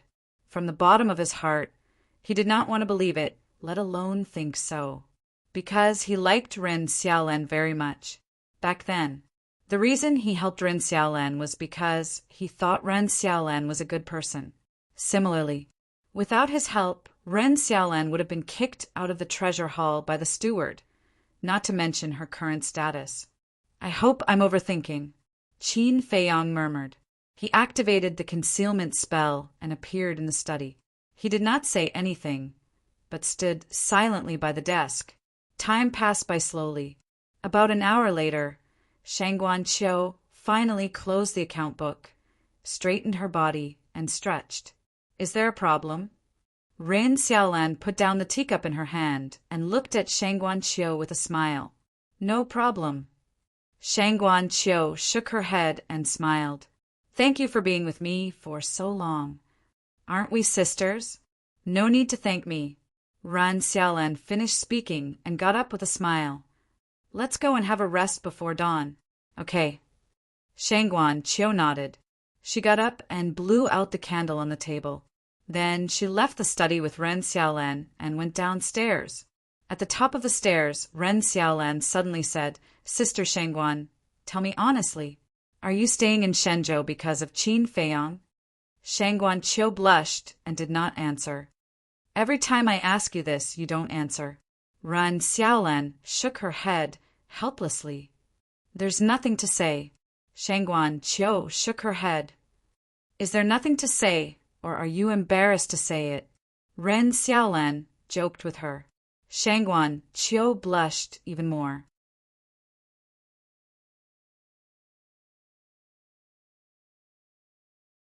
Chapter 28-25.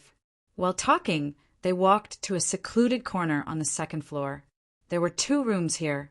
Ren Xiaolan smiled and said, See you in the morning.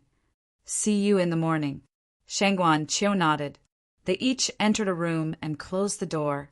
As soon as they entered the room, a cold light flashed in Shangguan Qiu's eyes. Qin Feiyang was also in Shangguan Qiu's room. The room was not very big. There was a bedroom, a living room, a practice room, and a washroom. It was about 100 square meters, but it was very cozy. There was a faint fragrance of flowers in the air. In the four corners of the living room, there were pots of blooming lilies as white as snow. Suddenly, Qin Feiyang felt a chill down his spine. The chill came from Shangguan Qiu's eyes. Qin Feiyang turned and looked at Shangguan Qiu suspiciously. What was going on? Not only was there a chill in his eyes, but his face was also a little gloomy. Sigh. After a while, Shangguan Qiu sighed softly and walked to the washroom. As he walked, he undressed himself as well. Obviously, she was going to take a bath. Don't. Qin Feiyang quickly transmitted the voice to her.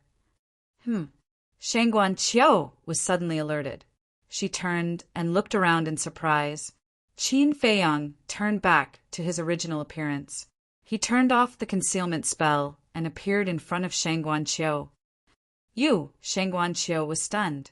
She quickly tidied her clothes and her cheeks were burning. Well, I really didn't see anything. Qin Feiyang's expression was also extremely awkward. He really didn't see anything because Shangguan Qiu had not taken off her clothes. Shangguan Qiu lowered her head and her cheeks were red. It took her a while to come to her senses. Then, she looked up at Qin Feiyang and asked, "Aren't you in the hell of Hades?" "You're back." Qin Feiyang smiled faintly. Shangguan Qiu looked at Qin Feiyang. Qin Feiyang shook his head, helplessly. He took out a heaven's ice stone to prove his identity. "It's really you." Seeing that the heaven's ice stone had no reaction, Shangguan Qiu's face was filled with joy. Qin Feiyang, however, had a trace of dissatisfaction on his face. He said, "You're doing fine in the northern region. Why did you come to the divine land?" Shangguan Qiu looked a little flustered. "Don't tell me that you stayed in Shenzhou for your dreams and ideals." Qin Feiyang said, "It's all about dreams and ideals. After all, the divine land is the holy land that everyone in the four major regions yearns to enter." Shangguan Qiu said stubbornly. Qin Feiyang looked at her deeply and asked, "Do you know your current situation?" "Of course I do." Shangguan Qiu nodded. "What, you know?" This time, it was Qin Feiyang who was rather surprised. "I didn't know at first, but one day, Ren Xiaolan and the chief pavilion master were communicating, and I accidentally overheard it. That's when I realized my situation." Shangguan Qiu said, "No wonder I felt a chill in your eyes just now. So you've already seen through it. So Ren Xiaolan has indeed been bribed by the chief pavilion master to spy on you secretly." Qin Feiyang said, "Yes, but Ren Xiaolan doesn't know that I've already found out. She still thinks that I treat her as a good sister." Shangguan Qiu snorted. "This woman really disappoints me." Qin Feiyang shook his head, and a murderous look flashed across his eyes. "Don't act rashly. Ren Xiaolan is Supreme Cloud's spy. If you kill her now, the chief pavilion master will definitely be suspicious." Shangguan Qiu said in a low voice. Qin Feiyang asked suspiciously, "What about the steward of the treasure pavilion?" "Ren Xiaolan has been bribed by the chief pavilion master, let alone the steward." Shangguan Qiu said, "This fat pig, he really doesn't learn from his mistakes." Qin Feiyang's eyes flashed coldly. He asked, "Have you seen the chief pavilion master with your own eyes?" "No." Shangguan Qiu shook his head. Qin Feiyang said, "How much do you know about my current situation?" "Basically everything. After all, rumors about you are everywhere in Divine Land. Besides, I've also met Jiang Dafei." Shangguan Qiu said with a smile, "Jiang Dafei? How do you know each other?" Qin Feiyang was surprised. "He took the initiative to look for me. I heard from him that it was a man called Wang Ming who asked him to look for me. Shang Guanqiu said. Wang Ming. Qin Feiyang was shocked. You know Wang Ming? Shang Guanqiu asked. Yes. Qin Feiyang nodded. According to Jiang Defei, Wang Ming asked him to tell me that the chief pavilion master wants to use me to deal with you. He also told me the reason. So I already know about the Dragon Slayer Palace and the relationship between the chief pavilion master and the Dragon Slayer Palace. Shang Guanqiu said. I see. Qin Feiyang nodded. If it was Wang Ming, it would make sense. Wang Ming himself did not know about the relationship between him and Shang Guanqiu. But because the chief pavilion master did not know that Wang Ming had pledged allegiance to him, he did not hide some plans from Wang Ming. Therefore, Wang Ming learned about the relationship between him and Shang Guanqiu from the chief pavilion master. Therefore, Wang Ming immediately found Jiang Dafei and asked him to pass the message to Shang Guanqiu. From this point of view, Wang Ming was not a bad person. He was quite loyal to him. Qin Feiyang said, Now that you know everything, do you regret coming to Divine Land now? No. Shang Guanqiu shook his head. Why is everyone more stupid than the other? Qin Feiyang was helpless. Don't misunderstand. I didn't come to Divine Land for you.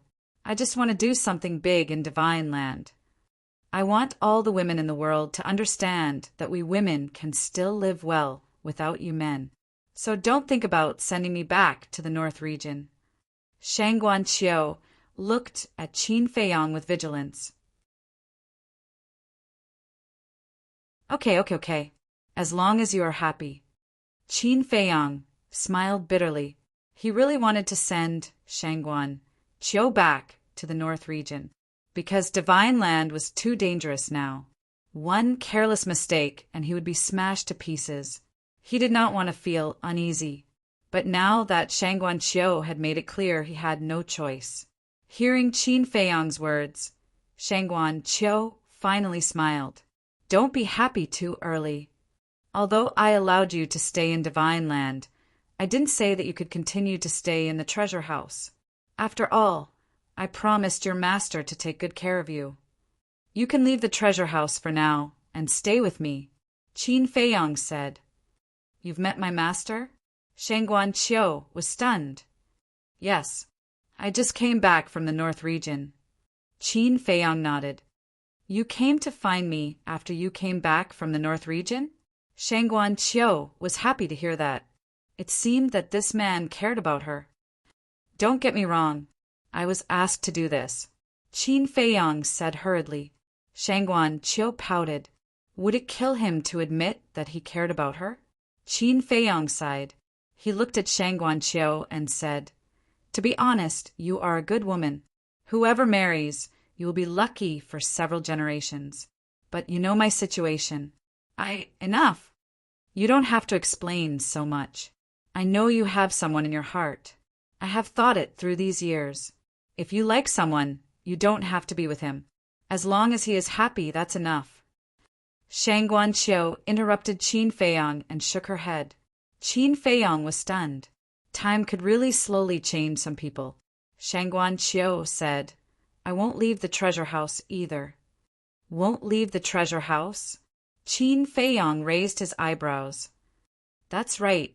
Shang Guanqiu nodded and said, Supreme Cloud and the others don't know that you are back, so I won't be in any danger if I stay in the treasure house. But Qin Feiyang frowned. Do you really want me to cling to you? If so, I will leave with you now. But once I leave, you won't be able to get rid of me in the future. Shang Guanqiu said. Qin Feiyang smiled bitterly. Seeing Qin Feiyang's reaction, Shang Guanqiu was a little disappointed. However, he quickly covered it up and smiled faintly. Don't worry. Everything else aside, I still have the ability to take care of myself. All right. Qin Feiyang nodded. Then you can go. We are a single man and a single woman. Don't let your woman misunderstand. Shang Guanqiu said. She was referring to the mermaid princess. Qin Feiyang shook his head and smiled bitterly.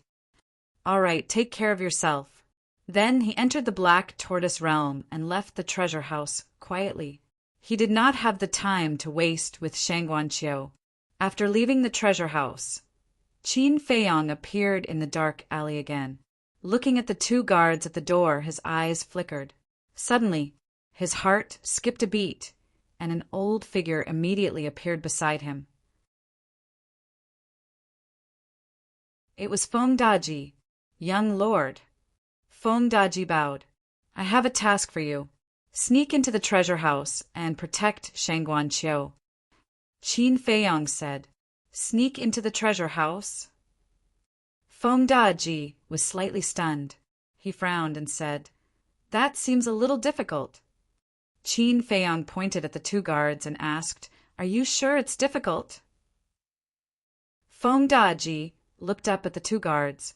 After thinking carefully, he said, You mean I have to kill one of them, then pretend to be him and sneak into the treasure house? Just know what to do. You don't have to say it. Qin Feiyong smiled faintly and turned to leave. With Feng Daji protecting Shangguanqiu, there was nothing to worry about, because Feng Daji had broken through to the initial imperishable realm. In the treasure house of the Holy Dragon City, other than Supreme Cloud, the most powerful person was the steward, who was only halfway to the imperishable realm. Black Tortoise Mountain. The mountain range was full of lush greenery. Qin Feiyong stood at the top of the mountain, holding his breath and muttering to himself with his head lowered. The fire python had taken a great risk to send him back to the ancient world, so he could not let the fire python down. The matter of Supreme Cloud had to be resolved completely.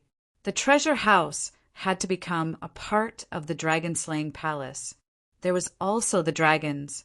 With his current strength, it was impossible to destroy the dragons, but he had to at least give the dragons a fatal blow. Lastly, there was Yi Zhong. No matter what, he had to pull Yi Zhong into his camp. Although each of these tasks was difficult, they had to be completed. Besides, he had to deal with Supreme Cloud secretly. Otherwise, if the dragons found out, even if he killed or subdued Supreme Cloud, the treasure house would be destroyed. The treasure house provided resources for the dragon-slaying palace.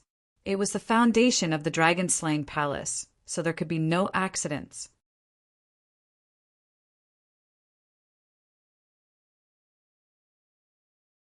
Chapter 28-26. At the same time, the Dragon God Palace. The plaza at the entrance. An old man with white hair sat cross-legged in the middle of the plaza, his aura unfathomable. He was Yi Zhong. Suddenly, Yi Zhong opened his eyes and turned to look at the entrance, only to see an old man standing outside. This person was Yi Cheng. Looking at Yi Zhong, Yi Cheng instinctively lowered his head, not daring to look at Yi Zhong's eyes. Yi Zhong's face darkened. He stood up and walked to Yi Cheng's side and said in a deep voice, Follow me. With that, he flew down the stone stairs. Yi Cheng smiled bitterly, turned around, and followed behind Yi Zhong. Not long later, the two of them entered a deep mountain. Yi Zhong set up a soundproof barrier and immediately cursed. What are you trying to do? Do you know that by doing this you will kill me, kill Shui, and kill the old man? It wasn't easy for my Yi family to get to where we are today, and you want to see everything destroyed. To this, Yi Cheng lowered his head and remained silent. He had long expected this scene. He also understood his big brother's personality. If he didn't let him vent, he would definitely feel suffocated. Say something. Do you think it's fine to just keep quiet? Yi Zhong said angrily. Big brother, the Nether King's hell hasn't ended yet. Seeing me appear, shouldn't you first ask why I'm here? Yi Cheng smiled bitterly, and Yi Zhong was stunned. That's right.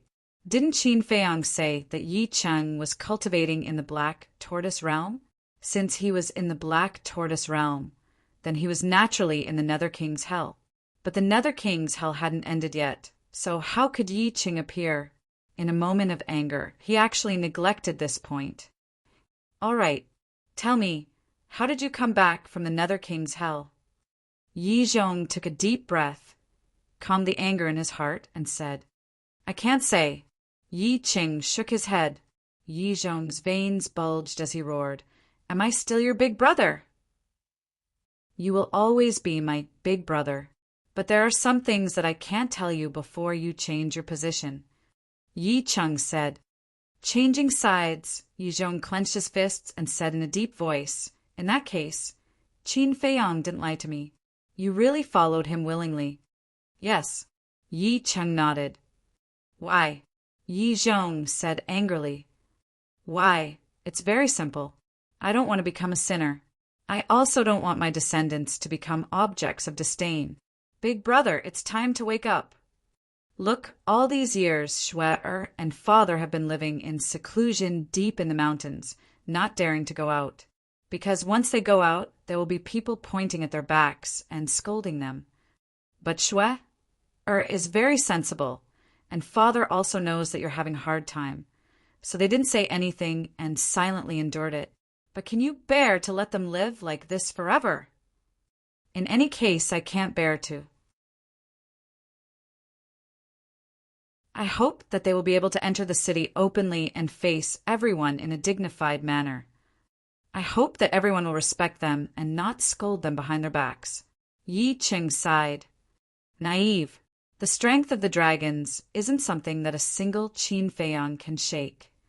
Yi Zhong snorted coldly. That's of course, but a single Qin Feiyang isn't enough. There are tens of thousands of people. We don't seek to go down in history.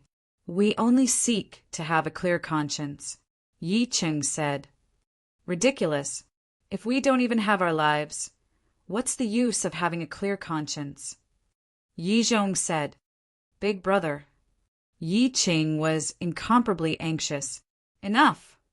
Yi Zhong shouted impatiently and asked, Has Qin Feiyang returned? Yes. Yi Cheng sighed softly and nodded. Then what's his plan? Yi Zhong asked.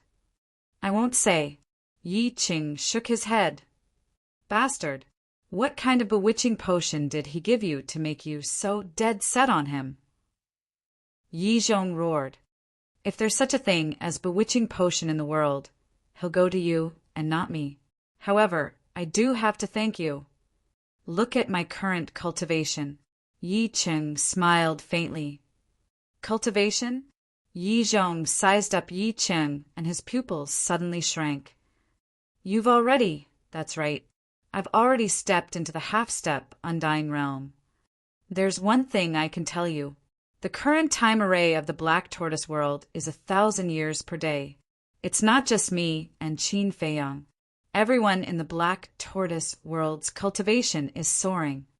I believe that a large number of Undying Realm experts will be born in the Black Tortoise world soon. Yi Qing smiled confidently. 1,000 years per day, Yi Zhong was stunned and muttered. It's actually stronger than the current time array of the Divine Dragon Island. The current time array? Yi Cheng was slightly stunned and asked suspiciously, What do you mean? The Dragon God has already set up an even stronger time array on the Divine Dragon Island this time. 500 years per day. Yi Zhong said. 500 years per day. Yi Cheng was shocked. Originally, the time array of the Dragon God Palace was not as strong as the time array of the Dragon Slaying Palace, because the time array of the Dragon Slaying Palace was 50 years per day, but now it had become 500 years per day. Wasn't this the same as the time array of the ancient King Yuang City? I think the Dragon God must have set up a time array of 500 years per day to close the gap, because everyone thought that Qin Feiyang would cultivate in the ancient King Yuang City until the Nether King's hell closed.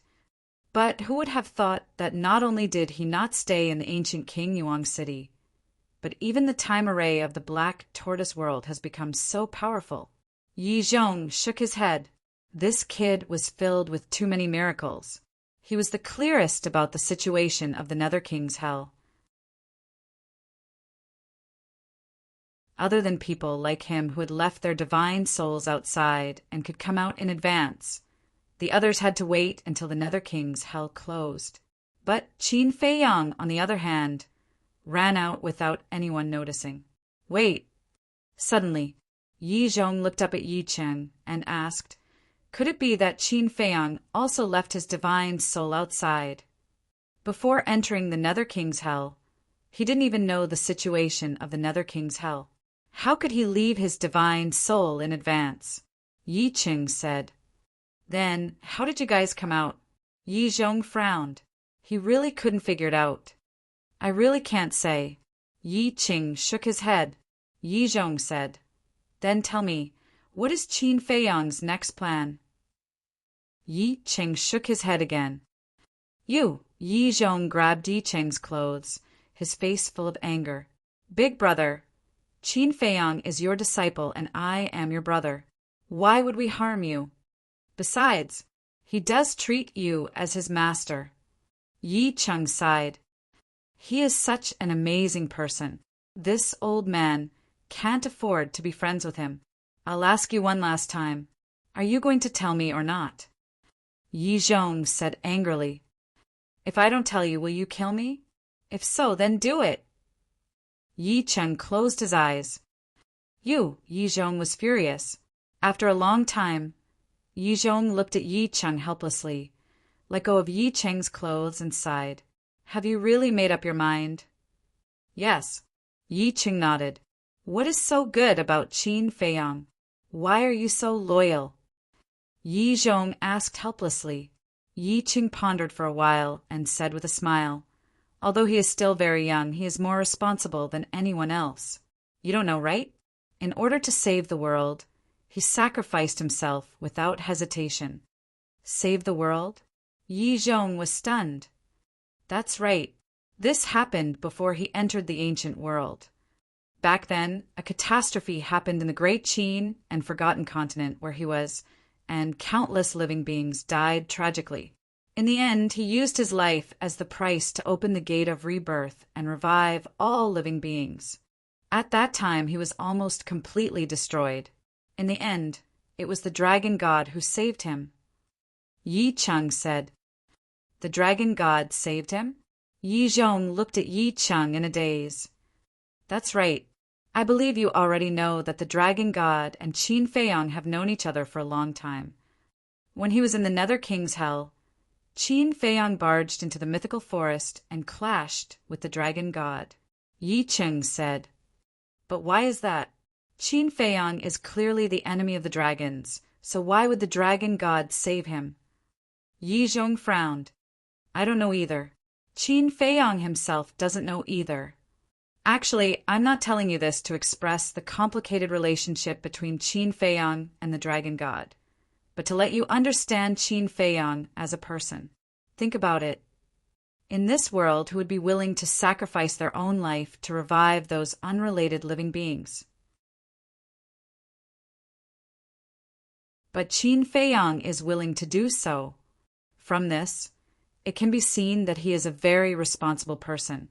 To be honest, in this aspect, even Qin Batian can't compare to him. So, if the dragons are destroyed in the end and the ancient world is ruled by Qin Feiyang, I believe that whether it is humans or beasts, they will all be treated fairly. Yi Cheng said. Yi Zhong was silent. I'm not lying to you. All of these things really happened, Qin Wentian said. A young man like Qin Feiyang is worthy of us following. Moreover, whether it is me or Feng Daji, although we follow him, he has never treated us as subordinates. We are friends and family together, and we are very harmonious. Yi Cheng said. Yi Zhong continued to be silent. There is one more thing. You now know the relationship between Qin Feiyang and Nine Heavens Palace. Because Nine Heavens Palace helped Qin Feiyang before, Qin Feiyang returned this time and gave Nine Heavens Palace a total of 108th Order Divine Level crystal veins and soul lines. There is also the 10,000 deity art and divine weapon. Yi Cheng said again. He knew that his big brother had begun to waver, so he put in more effort and told him all about Qin Feiyang's character and character. 8th Order Divine Level soul line and crystal vein. Yi Zhong was shocked. Yes. Even the dragons wouldn't be willing to give us a soul line and crystal vein of this level. Look at this Qin Feiyang. Without saying anything, he directly gave us 100. This is his character. Kindness must be repaid. Such a young man, isn't it good enough? To have such a disciple, shouldn't you feel proud? Yi Ching asked. Hearing these words, Yi Zhong's expression clearly showed that he was in a dilemma.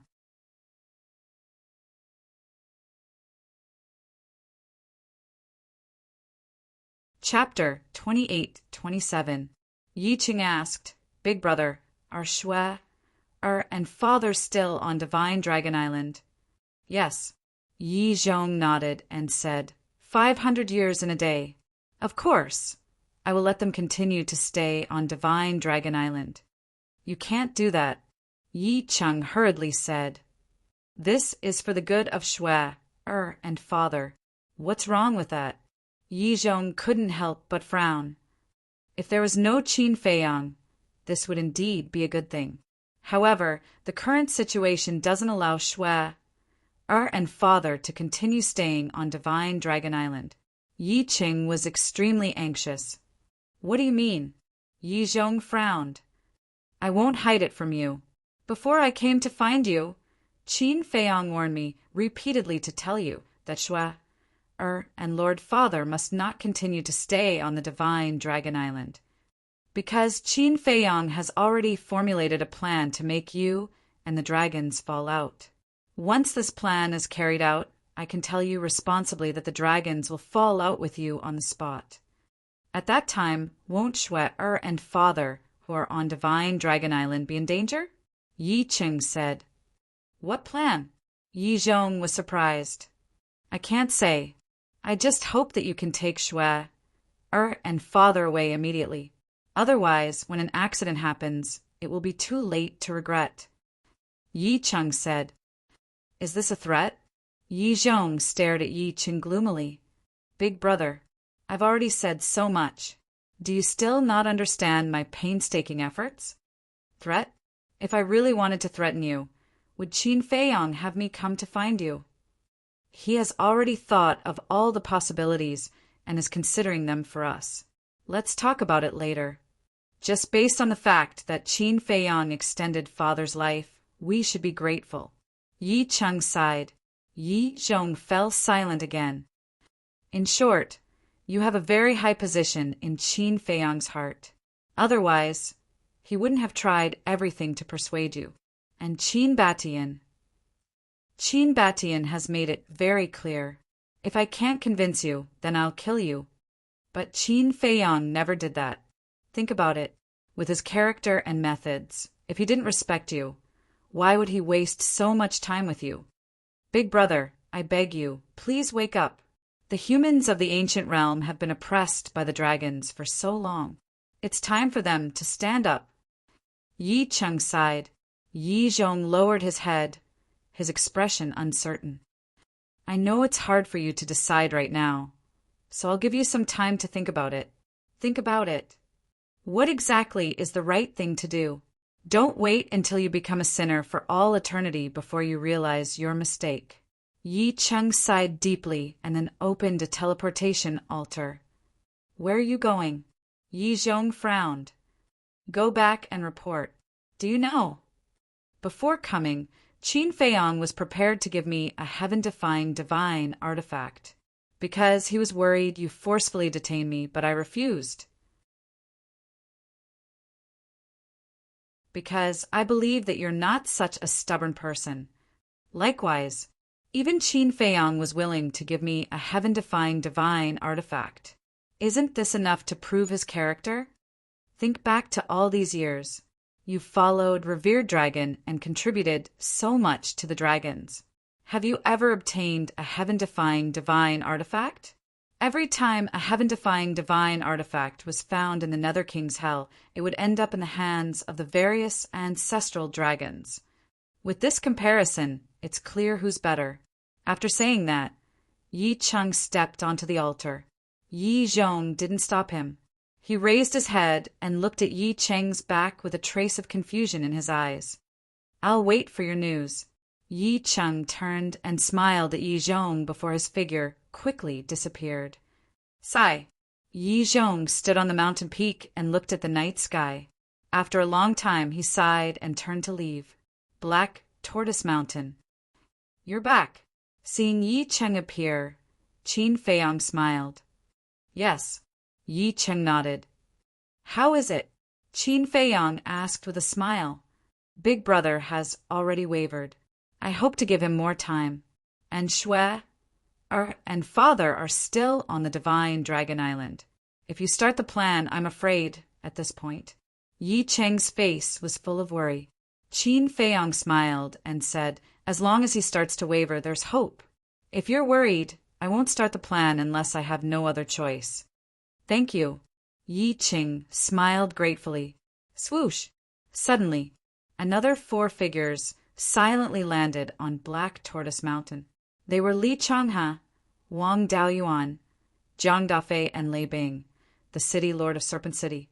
Before entering the Nether King's Hell, Jiang Dafei and Lei Bing's cultivation had already broken through to the perfection stage of the 9 Heavens realm.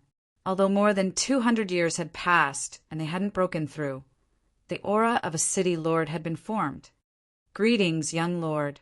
Looking at Qin Feiyang on the mountain peak, the two immediately landed on the mountain peak and bowed. Qin Feiyang nodded. Jiang Dafei said in surprise, Young lord, how did you come back? Yes. If Li Changhe and Wang Daoyuan hadn't used the Sky's Eye Stone to verify your identities, we would have suspected that you were impersonators. Lei Bing added. We were lucky. Qin Feiyang smiled faintly and looked at Jiang Dafei. Thank you for reminding Shang Guanqiu in time. This is what I should do. We'll talk about it later. This is also Lord Ming Huang's arrangement. I'm just an errand boy. But speaking of which, how did Lord Ming Huang become your subordinate? Jiang Dafei was surprised. Lord Ming was naturally Wang Ming. Qin Feiyang was slightly taken aback and asked, Wang Ming didn't tell you? It's hard to even see a big shot like him, let alone explain to me. Jiang Dafei smiled bitterly. That's a long story. In short, you just need to know that not only Wang Ming, but also Yang Li and Lord Beast are now on our side. Qin Feiyang said. Amazing. Jiang Dafei and Lei Bing's faces were full of admiration. Tell us, has anything big happened in these years?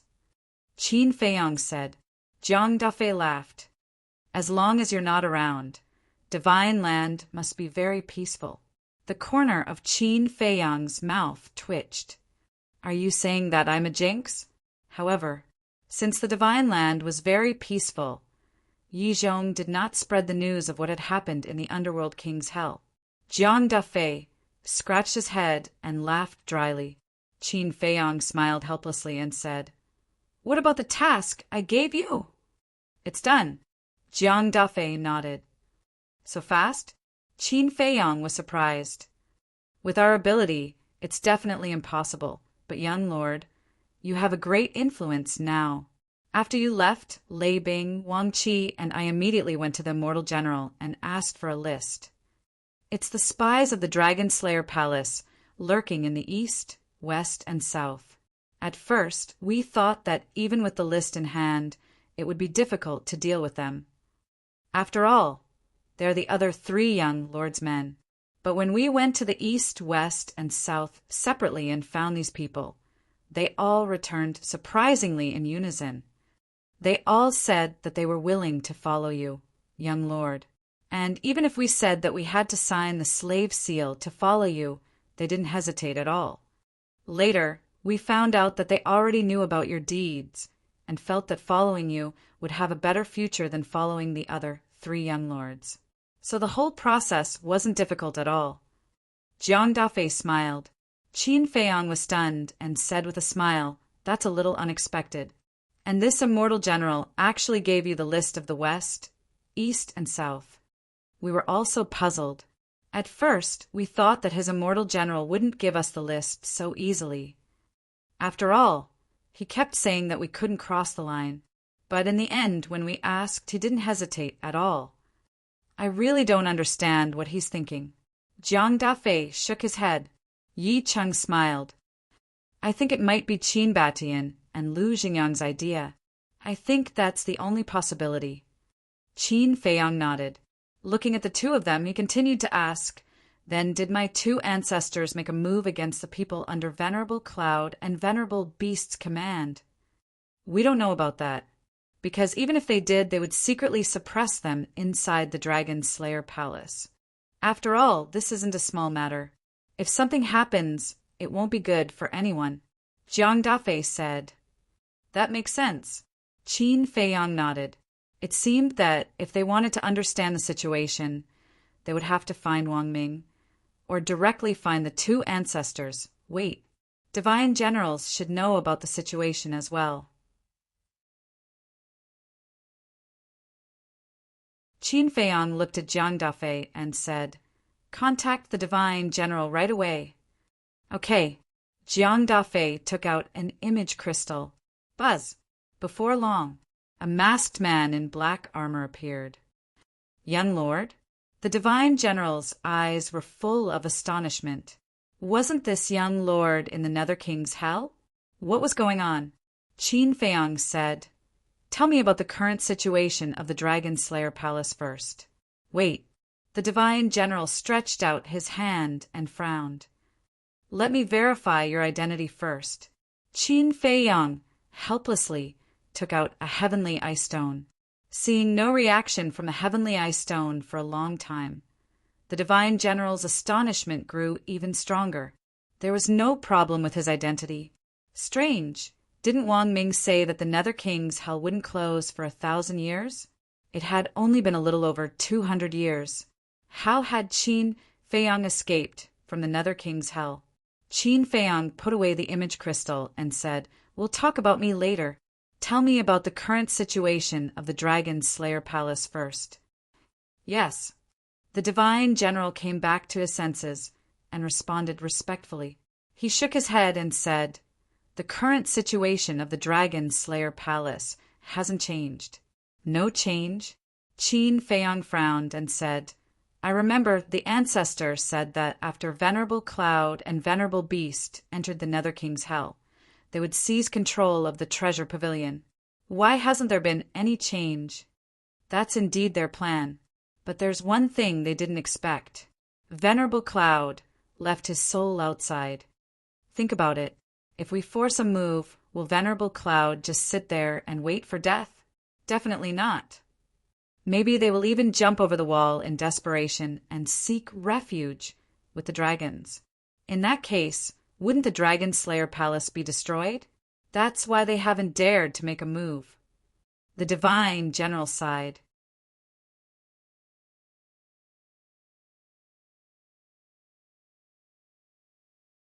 Chapter 28:28. That makes sense. Qin Feiyang nodded and asked, Did Wang Ming and Yang Li's souls come to you?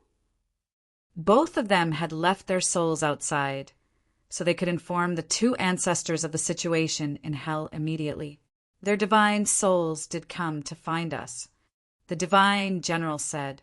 Qin Feiyang said, Since they came to you, you should already know what happened in hell, right? Yes. The divine general nodded.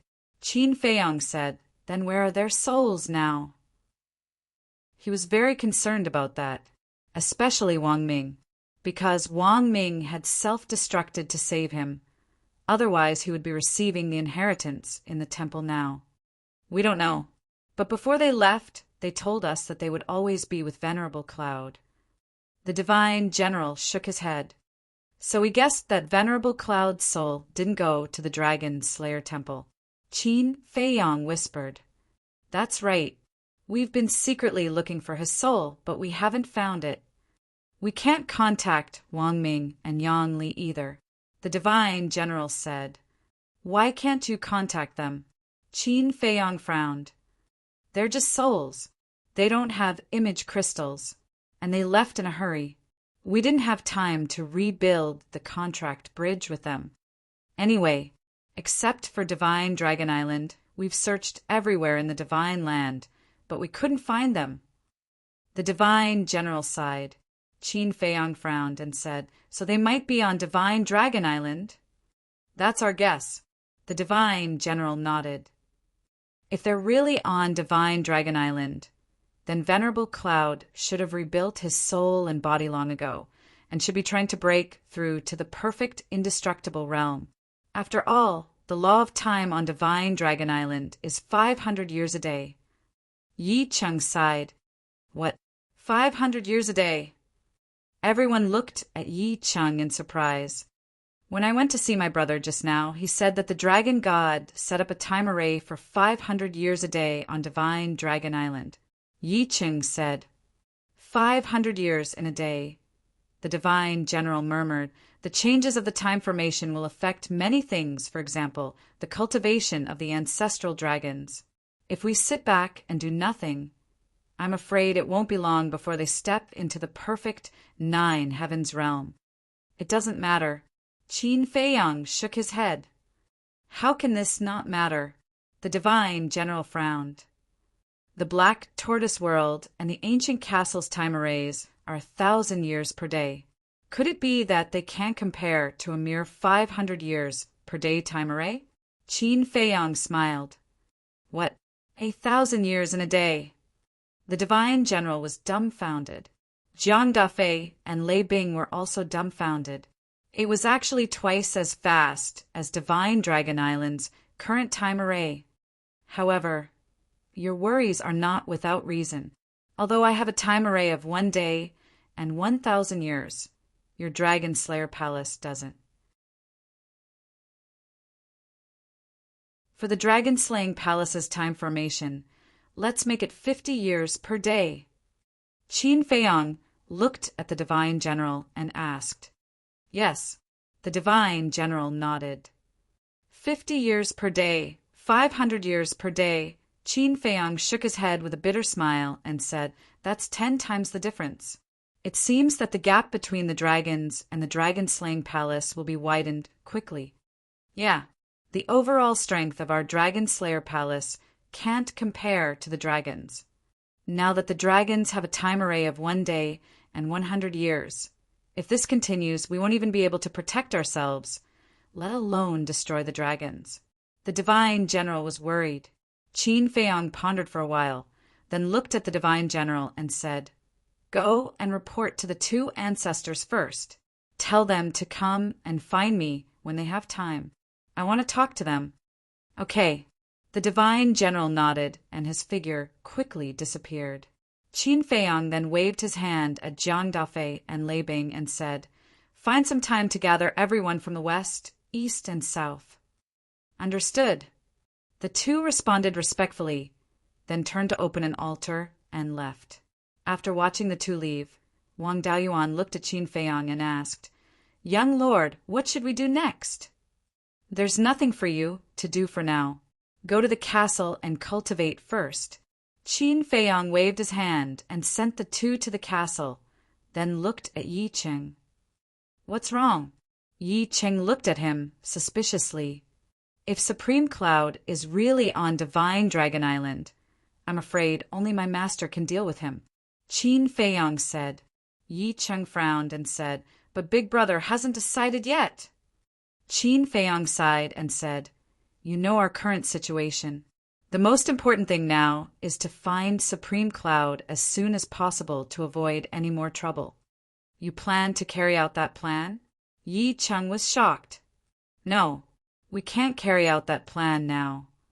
Because once we carry it out and lose Supreme Dragon's trust, it'll be difficult for Master to enter Divine Dragon Island, let alone help us find Supreme Cloud." Qin Feiyang shook his head.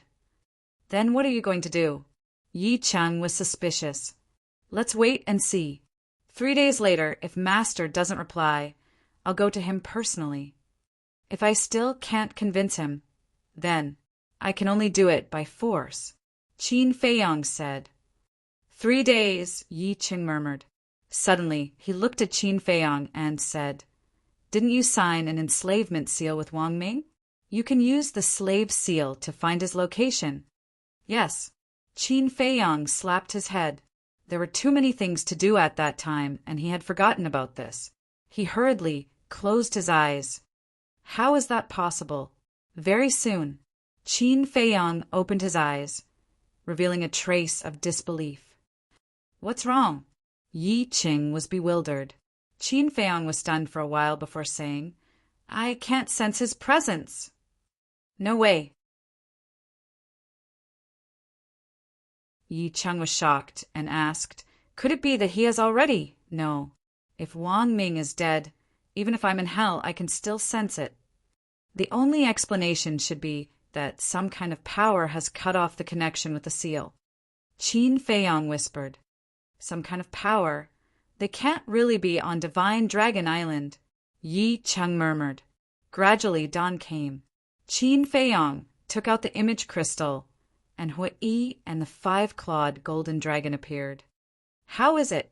Did you find Wang Ming? Qin Feiyang asked. No. The two shook their heads.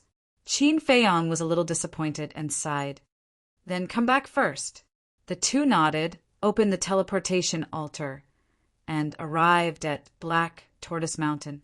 When Qin Feiyang explained the situation, the two couldn't help but frown. The 5-clawed golden dragon looked at Yi Cheng and said unhappily, Isn't this big brother of yours a little too stubborn? I can't help it. Yi Cheng was helpless. Qin Feiyang looked at Yi Cheng and smiled faintly. Let's talk about it in 3 days. Time passed by just like that. 3 days passed in a flash. But for Yi Cheng, these 3 days were torturous. He was constantly looking forward to the image crystal sound. But after 3 days, the image crystal did not move at all. He was bitter in his heart. Was it really to the point where the master and disciple had a falling out? Yi Cheng knew that Qin Feiyang did not want to use force on Yi Zhong from the bottom of his heart. But sometimes, Qin Feiyang did not have a choice. If Supreme Cloud was not eliminated in time, there would be a big problem sooner or later. During these 3 days, Qin Feiyang did not go anywhere and stood on the mountain peak. Seeing the sun rise, Qin Feiyang sighed softly. He turned to Yi Cheng and said, Let's invite Master out. Yi Cheng took a deep breath and took out the image crystal. Buzz! As the image crystal awakened, a phantom slowly condensed after about 10 breaths. Big brother, Yi Cheng called softly. Master.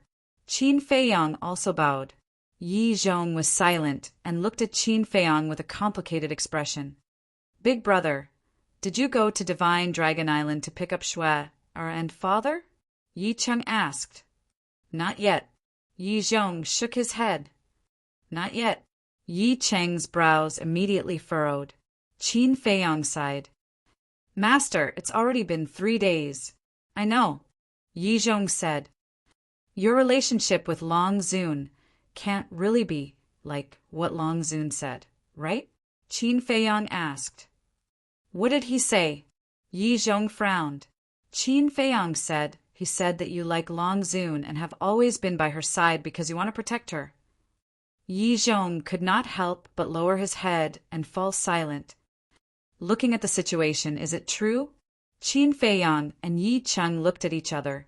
Yi Cheng said unhappily, Big brother, you actually hid these things from me? It may not be a good thing to know some things. Yi Zhong snorted coldly. But Long Zun is already married and even has 2 children. Why do you have to do this? Yi Cheng sighed. Feelings are not occupying. Yi Zhong shook his head and looked at Qin Feiyang. Tell me, what do you want me to do? Qin Feiyang was slightly stunned and a trace of joy appeared on his face. Master, I haven't changed my position. However, I can consider helping you. But the premise is that you can't hurt Long Zun. Yi Zhong said. Hurt Long Zun? Qin Feiyang smiled bitterly. With his current strength, even if he wanted to, he did not have the ability to do so. We want to know if Supreme Cloud is at Divine Dragon Island? Yi Cheng asked. That's right. She's at Divine Dragon Island. Yi Zhong nodded. As expected, Yi Cheng mumbled. Qin Feiyang's eyes flashed coldly as he asked, Wang Ming is there too, right? Yes. Yi Zhong nodded and said, but Wang Ming hasn't reconstructed his physical body and soul yet. He hasn't reconstructed his physical body and soul yet? Qin Feiyang frowned. It's only been 11 or 12 days since Wang Ming self-detonated. Even if there's a time array that lasts 500 years, it's impossible to reconstruct it so quickly. Yi Cheng said, That's true. Qin Feiyang nodded. He returned to the Great Qin on the day Wang Ming self-detonated. He calculated carefully. 1 day at the Liu family, 2 days at the Great Qin, 1 day at the Spirit State, and 1 at the Forgotten Continent. Finally, 3 days at the Great Qin, a total of 7 days. Back in the ancient world, 1 day in the North region. 3 days now, a total of 11 days. It was indeed impossible to reconstruct his physical body and soul in such a short time. Qin Feiyang looked at Yi Zhong and asked, Master, you should know my purpose, right? You want to attack Supreme Cloud? Yi Zhong asked. Yes. Supreme Cloud is not only a threat to the Dragon Slayer Palace, but also to the dragons. If I attack her, it shouldn't be considered as harming the interests of the dragons, right? Qin Feiyang said. You're tuning in to the Thunder Spear YouTube channel. Don't forget to subscribe and join us on this journey to catch the most captivating stories.